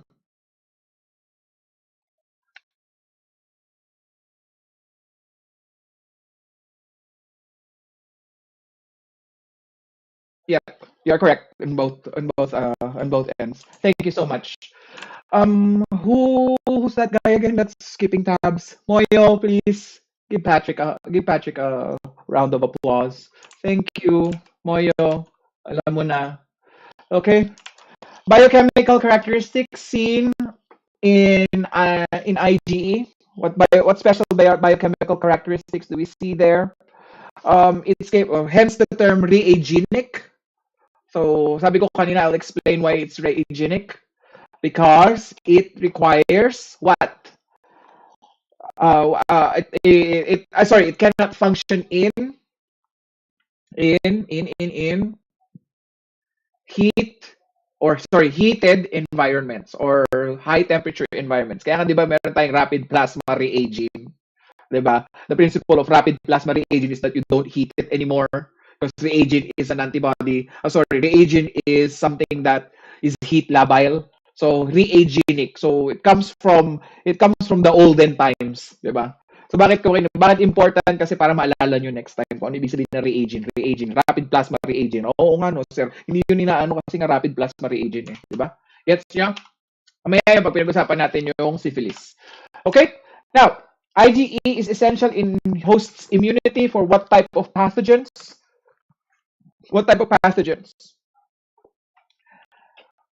Renmark, Canlas. Ayan na, girl! Where you at? Helmets. What are helmets? Sige, in general, what are they? Subject nyo sa third year. Sasampalin kita pag kulihan. Oo, ano ka? Nakakaloka ka. Nakakaloka ka. Ano siya? Subject siya sa third year. Madami bumabagsak doon kasi hindi na memorize. Ano ba ang helmet? Oo, sinasabi mo na. Sinasabi mo, di ba tapos? Ikaw talaga. Parasites na ang sagot, Pero you are correct. Isang ganun nga, girl. Isang ganun nga. Yung ganun. Di ba? Di ba? Yan ang mga gusto ko, di ba? Nakaka-proud, di ba? May bago na akong anak, Valiant. Visit ka. May bago na akong inampon. Anak ha, mag-aaral tayo. Kita makita next year. Sasampalin kita talaga. Kukulamin din kita katulad ni Valiant. Alright. Let's move to the next one. Okay. So, what is the cell responsible for attacking a parasitic infection? Obviously, we already talked about it. It's an eosinophil. But what we want to be specific about, when we want to be specific about it, is we want to talk about the FC portion, particularly the FCR, as the FCER portion, or the FC epsilon receptor. Okay? FC epsilon receptor, or FCER. Ay, paano ba kasi ang ano na yan? Paano ba yan pinangalanan kasi? Nakakainis naman kasi seryang hayop na ano na yan. Alpha. Okay? Alpha, beta, ay no, naalala nyo pa yung ano nyo? Hindi ko alam kung, ay hindi, wala pa lang ano. Sa school lang ata namin yun sinabi. Um, yung Greek alphabet, alpha, beta, gamma, delta, ganun, yung sunod-sunod. Yung pangalan kasi ng mga immunoglobulins natin is based on the Greek alphabet. Alpha immunoglobulin is also known as what? IgA. Gamma immunoglobulin is IgG, di ba? The mu immunoglobulin is IgM. Epsilon is what? IgE. So, kaya siya tinawag na FCER is FC region epsilon receptor. Okay? So, ibig sabihin, if you want to go back to nomenclature, if you want to be specific with the nomenclature, FC portion siya ang target na receptor ng eosinophil. Okay? So, when an eosinophil is exposed or sorry binds with an IgE molecule, this particular receptor is targeted by the cell. Okay? Para siya mag-release and mag-degranulate. Ito na yung explanation pala sa baba. Hindi ko nabasa. Okay? So it causes degranulation. So it's like a signaling protein. Okay? Carry pa guys. Ha? Carry pa ng brain cells. Complement tayo. Pag nagpunta na tayo sa complement, doon ako magpapabreak. Okay? Alright. Now, summarize the processes of how the immune system reacts to parasitic infection. Okay? So, obviously, ang mangyayari is the parasite enters the body. Okay? T helper cells detect the non-self organism. Okay? T helper cells release interleukin-4, which then binds to B cells to become plasma cells. These plasma cells release IgE. That IgE binds to the parasite. Okay? It binds to the surface of the parasite. Now that parasite has been opsonized, and therefore eosinophils around the vicinity of that particular parasite targets the FC epsilon receptor or FCER. Then the eosinophil degranulates. The parasite is then neutralized, and then there is immunoregulation. Yun yung sinasabi ko kanina, di ba, na immunoregulation. Bakit? Kapag nagkaroon ng unregulated immune response, anong mangyayari again, Mel?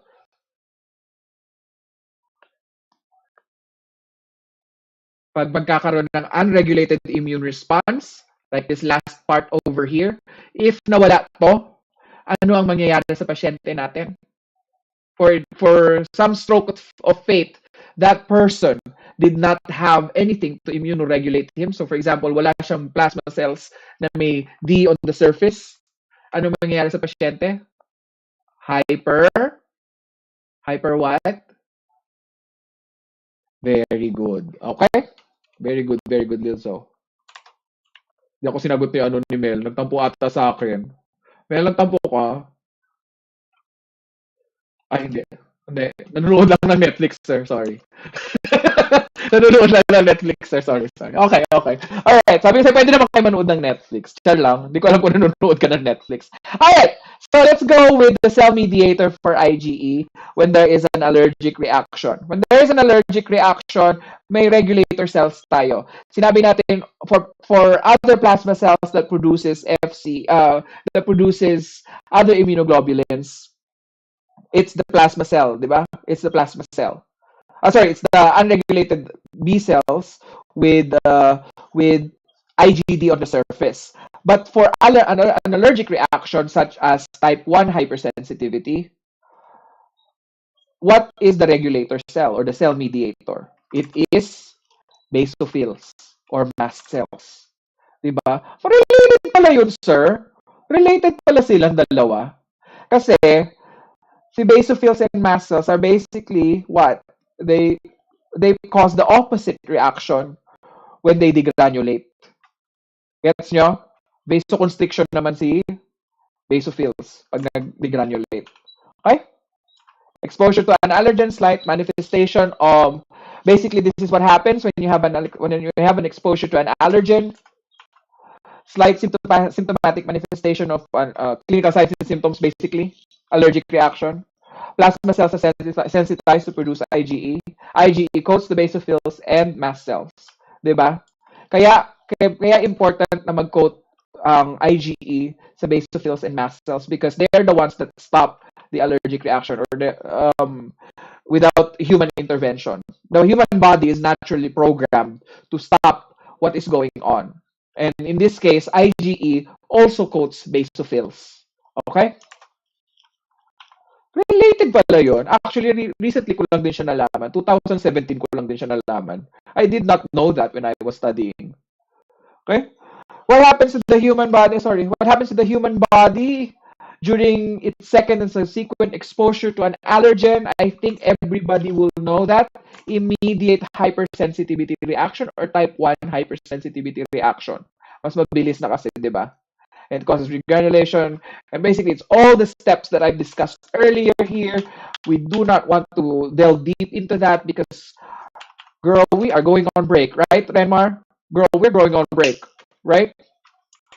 We want to finish this as fast as possible. And I don't think you'd be asked a question about that one. What happens to the body during a subsequent? That's the old one. Let's talk about cytokines. So what are cytokines? Cytokines are chemical signals. I call it chemical signals. It's like let's go back to your anatomy and physiology. Um, remember your hormones. They have stimulating factors to produce a specific hormone. In this particular case, that's basically it. Okay, cytokines are like messenger proteins. They're produced by either cells of the human body, immunoglobulin producing cells, or T cells and B cells. Okay, and when I say immunoglobulin producing cells, plasma cells, yun. Okay, so cytokines, there are so many cytokines in your books, but cytokines that are involved for IgE, produced by B cells, are sorry. um, we have what happened to my drawing? Gusto ko mag-drawing pa naman. Anyways, all right. So for cytokines, let's just go back. Something keeps messaging me. I'll silence that person. All right. So again, where was I? Cytokines. Yeah. So cytokines that are involved with IgE that causes IgE to be produced by B cells are two things. You have interleukin 4 and interleukin 13. I want you guys to remember interleukin 4 and interleukin 13. Basically, they are produced by T helper 1 cells. Okay, T helper 1. So basically, um, if you want to remember, TH1 is the shortcut term. When you look at your books, you'll see TH1. Any reference book that discusses immunoregulation or humoral immune response, you'll see TH1, B1, B cells 1, activated plasma cells, naive cells. Those are codes that you see for this. This is a code. TH1 is basically a code for for helper cells or helper T cells. Okay, so what happens in the human body is that, for example, as I mentioned earlier, you're exposed to a parasite, right? And the parasite obviously cannot be phagocytized, right? It's too big. For example, like the worms that Renmar was talking about, helmets, right? The adult worm, obviously hindi naman yun pwede kainin ng parasite, right? Ay, ng phagocyte. Obviously, it can't do that because parasites are larger and they have different cellular they have different layers that also have different antigenic structures. So what the human body does is that it's so well designed. I love how the human body is designed to even combat things that are beyond cellular defenses. So ibang atake ang ginagawa ng human body. Chemical battle ang ginagawa niya, chemical warfare. And this is done by helper T cells. Helper T cells get stimulated by that interleukin 1, that get stimulated by the presence of the parasite because it recognizes it as foreign. Okay? You imagine your helper T cells 1 as patrol, rumoronda patrol, may batuta na dala-dala ganon. Okay? Rumoronda patrol silang ganyan sa may bloodstream mo. Then nakita lang, hoy, bakla ka, hindi ka dito. Gaganunin ka. Bakla ka, hindi ka dito, doon ka sa kabila. Sa labas ka dapat, sa lupa ka dapat. Nakita niya yon, di ba? So ito mangyayari. Magsisignal siya, Mamang Pulis! Mamang Pulis! Napaganda ng analogy. Mamang Pulis, sa inyo yun, IG, interleukin 4 and interleukin 5. Interleukin 4, interleukin 3 yung magagawa. Okay? So yun yung reason kung bakit napakaganda ng design ng human body natin. Lalo na para sa ating mga taong normal. Kasi some people, they don't have this kind of immune system, immune response. Okay? So please appreciate what you have and what God has given you, people. All right? Now, nice to know question. When an allergic reaction starts affecting other parts of the body where the allergen wasn't originally exposed to, it is known as, napakagandang question yan. When an allergen or an allergic reaction starts affecting other parts of the body where the allergen wasn't originally exposed to, it is known as, di ba? Ano yung tawag dyan? Sige. When an allergic reaction, Tagalogin natin, nagkaroon ka ng allergic reaction, ang nangyari lang naman, kinain mo lang naman is shrimp. Pero other parts of your body are responding to it. Ano ang tawag doon? Sino nanonood dito, Grey's Anatomy? Wala? Naku, patay tayo dyan. Puro showtime ang pinapanood at saka Itbulaga. Hala kayo, students! Hala! Sinabi ko sa inyo. Nako. Puro TikTok? Meron naman sa TikTok na nagsasabi niya na. Pwede din naman kayong gano'n. Anong nangyayari? Anong usually ginagawa kapag may allergic reaction ng pasyente? Di ba? Ni-intubate. May papasok na gano'n. Kasi hindi naman usually, for example, na-inhale lang niya. Allergic siya sa, may kasama ko allergic siya sa bleach. Na-inhale lang niya yung fumes ng bleach. So, di ba dapat sa ano lang, bakit pati yung heart niya nagkaroon ng edema? Di ba? Or yung bigla siyang nag-start magtae, nagsuka, ganun. Anong tina-term nila doon sa mga medical dramas? It's termed as what? Renmar. Hoy, anong atophy? Starts with the letter A, but it's not atophy. Lil Zo. Very good. Very good. It's anaphylaxis. And when that person starts to be unstable, yung ibig sabihin nagpa-fluctuate na yung mga vital signs niya, that is known as anaphylactic shock. Okay? So anaphylaxis, anaphylactic shock. You'll see this later. There's also another term, anaphylactoid. We'll talk about that when we go to hypersensitivity reactions. Okay? Now, let's talk about the structure of the immunoglobulins in general. Okay? Biochemistry na tayo ng immunoglobulins. So we're done with all the discussion about different immunoglobulin classes. So let's start everything fresh. Now, how many light chains and heavy chains compose an antibody monomer? So monomer, everything starts as a monomer, okay?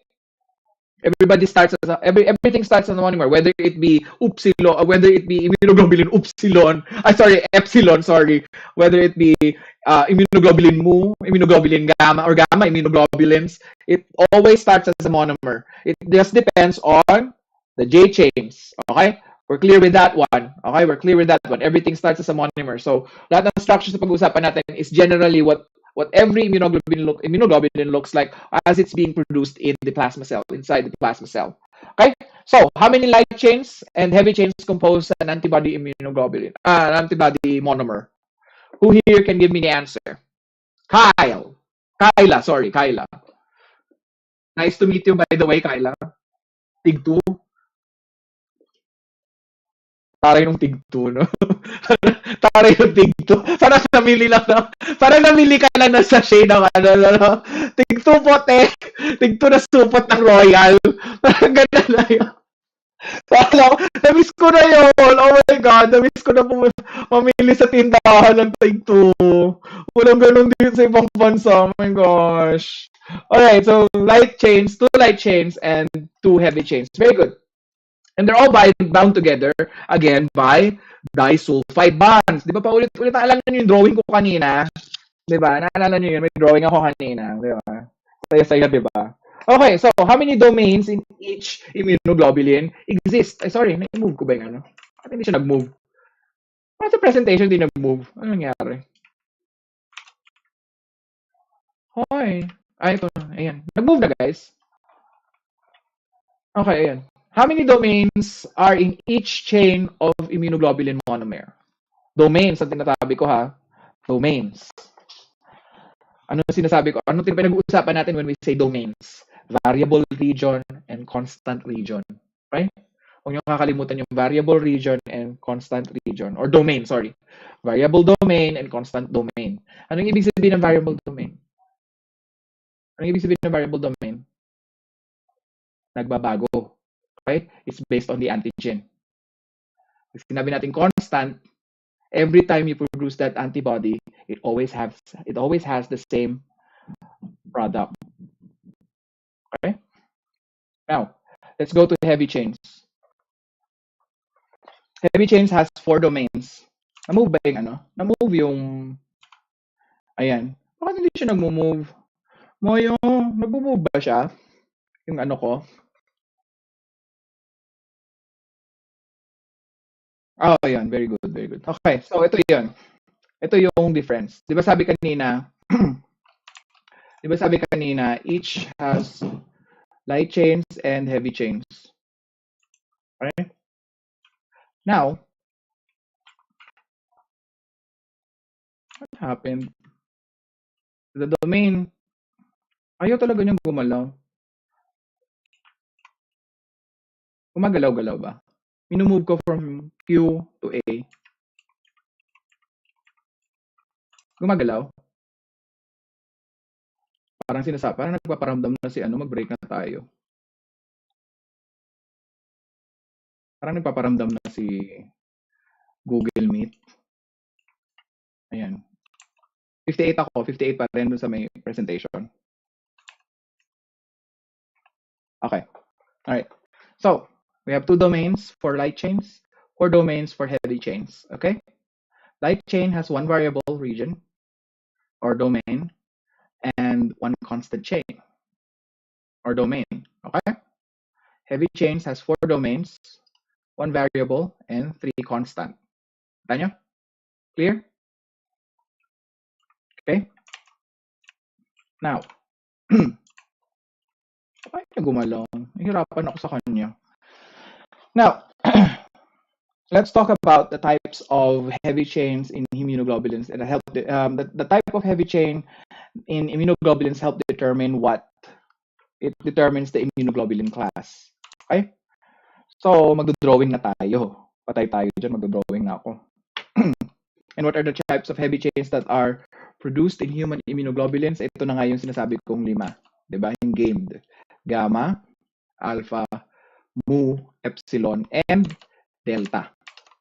Okay? Clear? Clear?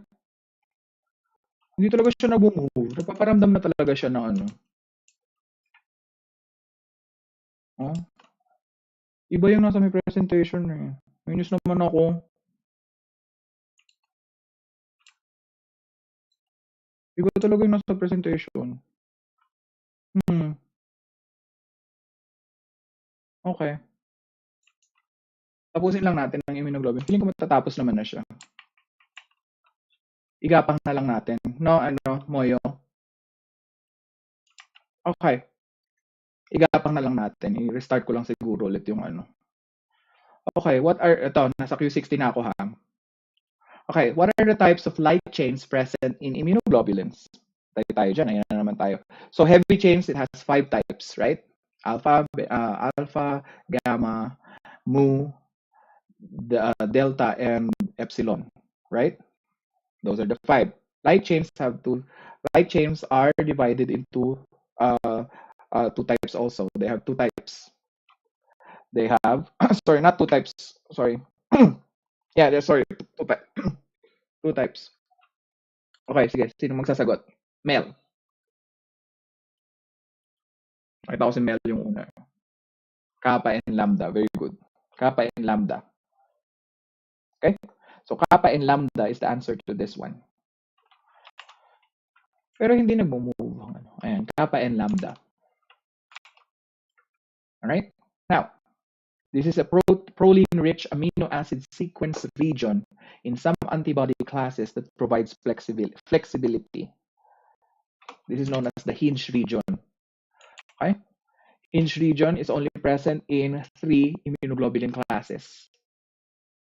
It's in GAD, gamma, alpha, and delta. Okay?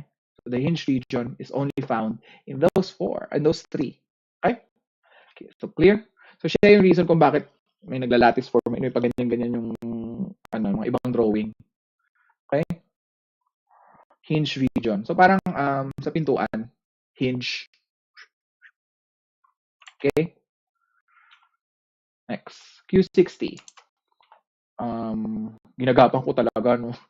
Ang hirap, bakit ganun? Ayoko ng ganun. Gusto ko chika lang ako ng chika. Now, using proteolytic enzymes, immunoglobulins can be divided into what fragments? Ito, maganda to. Ilang beses kong paulit-ulit ginagamit. Sinasabi kanina to eh. Who can answer number 62?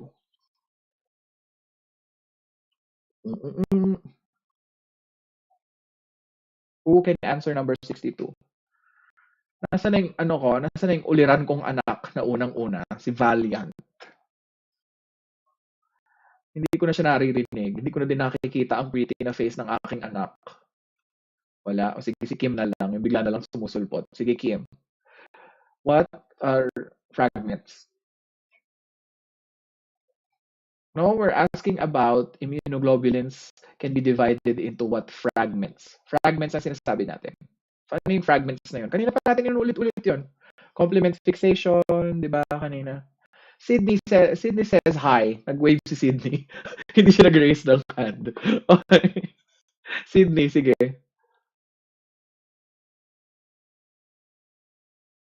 Sydney, are you there? All right, let's go with Kyla Joseph. Fab. Fabulous, like me. FAB. FAB. Ano ibig sabihin ng FC? Sige, para masaya. Crystallizable fragment. Okay?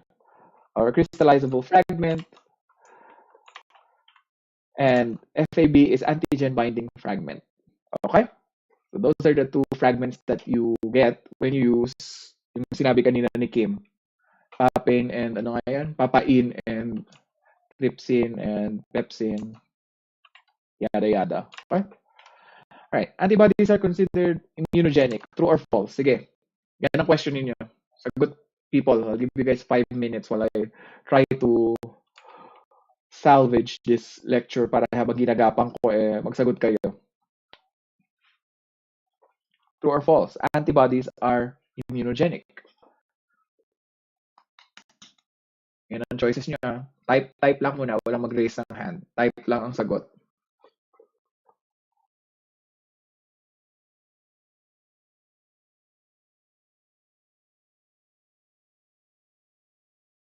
Walang sasagot. Hoy, grabe naman kayo. Everybody false. Basahin ang sagot ha. Baka nagkokopyahan lang kayo. Si Marco Flores sumagot Hindi kayo kokopya kay Marco Flores. Yun kaya yung nyo. Yun kaya yung magna cum laude nyo. False talaga sila.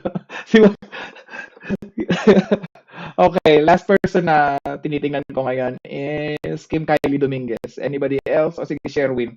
Sama na natin. Anybody else? Oh, last na. Wala na. Stop. Girl, stop. Lorraine. Okay, we'll stop with Lorraine. All right, everybody stop. Lorraine. Everybody. I think Marco Flores is the only one who said true. Patrick said true also. I think I'd go. I believe Marco Flores, right? Whoever that classmate of yours is, I believe Marco Flores is correct. Yes, di ba? Immunogenic. Nagkakos ba siya ng immune response? Ang antibodies? Ay, sorry, ano ba siya? Nagre-react ba siya with an antibody? Balik tayo sa blood bank natin. Anong reagent natin? Anong reagent ang ginagamit natin during the AHG phase? Sige, sino ang ano? What does AHG mean? Kim, what does AHG mean? Paki-explain sa akin bakit siya anti-human. Saan siya galing? Originally, saan siya galing? Oo. Wala kayong wala kayong drawing ni ano. Wala kayo hindi niyo na ano, hindi niyo nakita yung drawing sa libro, lagi may rabbit na gano'n. May tinuturukan sa puwet. Hindi ko alam kung sa puwet ba 'yun, minsan sa noo, sa ulo, gano'n.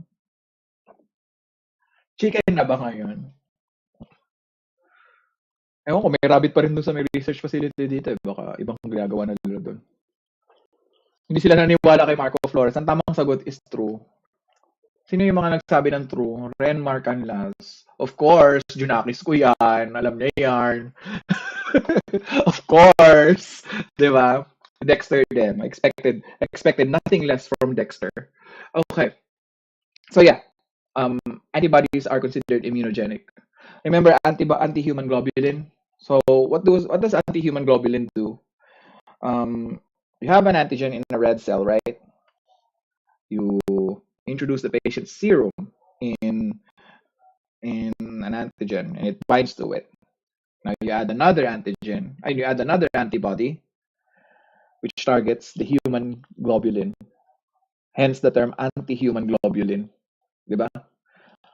So the answer to this one is true. Okay? So they are immunogenic, not antigenic. Because I want to specify the reason why it's immunogenic is that it can interact with another antibody. Everything could be everything could be antigenic. It has a structure. It could be you could force it to do that, but in nature, certain structures or certain chemicals don't necessarily produce an immune response. Okay, and in this case, the immune response is the binding of the anti-human globulin to patient's antibodies. Okay, clear? Kaya anti-human globulin. We'll discuss that more later when we go to AHG or Coombs test. We have two types, by the way, direct and indirect Coombs.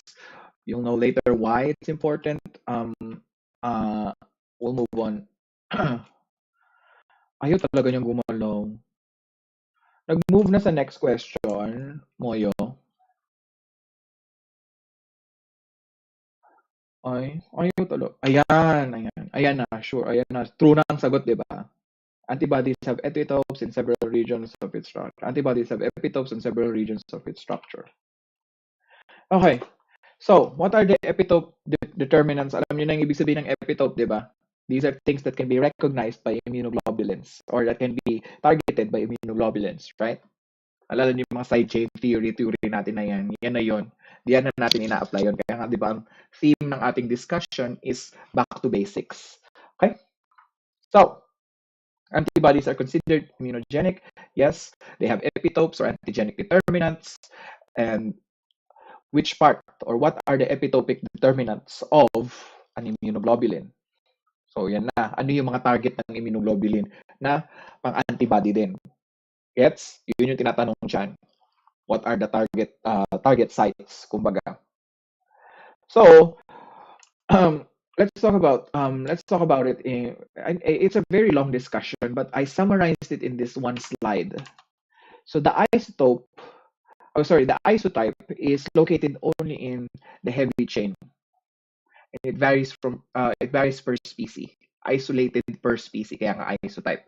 An allotype is located in constant regions. This epitope varies in individuals from different species. Kaya nga kanina, di ba?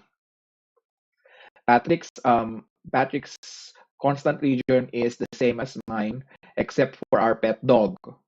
Diba? Gets? Constant regions are the same, and it varies only with different people from us. Kyle, Kyle has the potential to have babies that have. Oh, sorry, Kim Kylie has the potential to produce to have babies that have the same constant region as mine, but not 100% sure. That depends on genetics. Okay. Now, an idiotype is located in the variable region. This epitope varies per antigen and defines specificity. The idiotype is also known as the hypervariable region. Okay? It defines the specificity of the thing. Okay? So isotype is located in the heavy domains and it varies per species. Okay? Heavy chains. So anong nangyayari dito? Yung disulfide bonds yung nagde-define ng isotype. Disulfide bonds. Kasi ang disulfide bonds nakikita sa heavy chains. Allotype naman, constant region. Okay? Constant region. It varies in individuals of the same species. Right? Idiotype is located in the variable region and it defines specificity. So antibody against anti-A is different from anti-B because the idiotype is different. Okay? Clear? Clear? Ilagay ko as question, Sir Marco. Tingnan natin kung may naalala sila, oh, di ba? Pero ibang question, ibang klaseng question. May naisip na ako eh. Okay? What is the difference of IgE and IgM from other immunoglobulin classes based on its antibody structure? Based on its antibody structure, IgE and IgM have 5 domains, 4 constant heavy chain regions, and 1 variable heavy chain region. Ibahin ang constant at variable. Heavy chain lang at saka light chain ang pinag-uusapan muna. Okay? Okay? Heavy chain ng constant at saka, heavy chain ng constant region at saka heavy chain ng variable region. So tandaan ang pinag-uusapan kaya inisa-isa ko muna siya eh. Gets? So they have 5 heavy chain domains. Both of them. For constant, 1 variable. Clear? Sa game, sila lang ang naiiba ang structure ng heavy chains. Clear? Clear? Should we move on to the next one? Kasi ang hirap talaga igapang class kapag hindi sumusunod ang program. Okay? So, these are group of plasma proteins that function in innate immunity, and I think that's the end of our discussion for antibodies. I think it's time for a break. But before we go, who can answer this question? These are a group of plasma proteins that function in innate immunity, meaning you don't have to be exposed to a specific antigen. You already have it. Kylie has it, Moyo has it, Sydney has it, Mel has it, Marco Oliver Flores has it. He doesn't need to be exposed to a specific disease. And it's circulating in our bodies right now. It's produced by our liver predominantly, but other cells can produce it as well. Dapat alam ni Renalyn yan. Oo, kasi yung heart muscle na itinransplant sa kanya, di ba kanina pinag-usapan natin?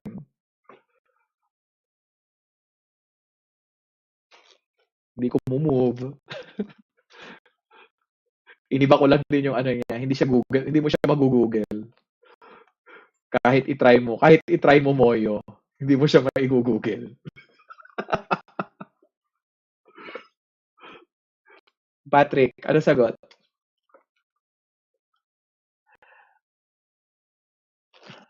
Back to basics tayo, guys. These are questions, by the way. Oo, iniba ko lang yung pag tanong. Sige, Valiant. Umunguyang-nguya pa si Valiant. Compliment lang, pero sige, go. Correct. And with that, we're going to move on. IgM ka dyan.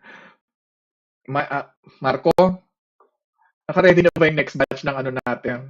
Ng cards na ibibigay kay Mark? Okay, card natin.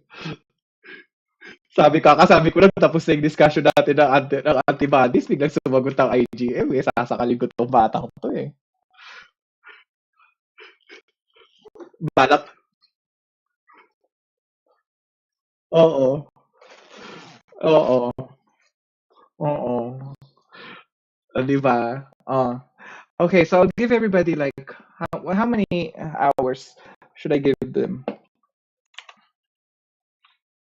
1 hour? Okay. Over naman yung 1 hour. Hatiin natin. 30 minutes lang, Sir Marco. Okay ba yun? Tapos, meron na another 30 minutes. Di ba? Masyadong generous na yun, di ba?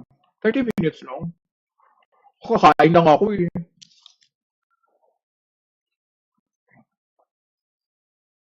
Ah, stop it! But yes, kaya ako magtatagal. Oh my God, stop it. Pero sige. Sige na nga, 1 hour na nga. Baka mag-install pa ng update eh. Magpa 30 minutes na lang ako later, no? Charet. Okay. See you guys after an hour. We'll end the live stream also there. Moyo, please check later if walang sound ha. Kasi ulitin natin eh. Okay? Alright. See you guys later. Bye.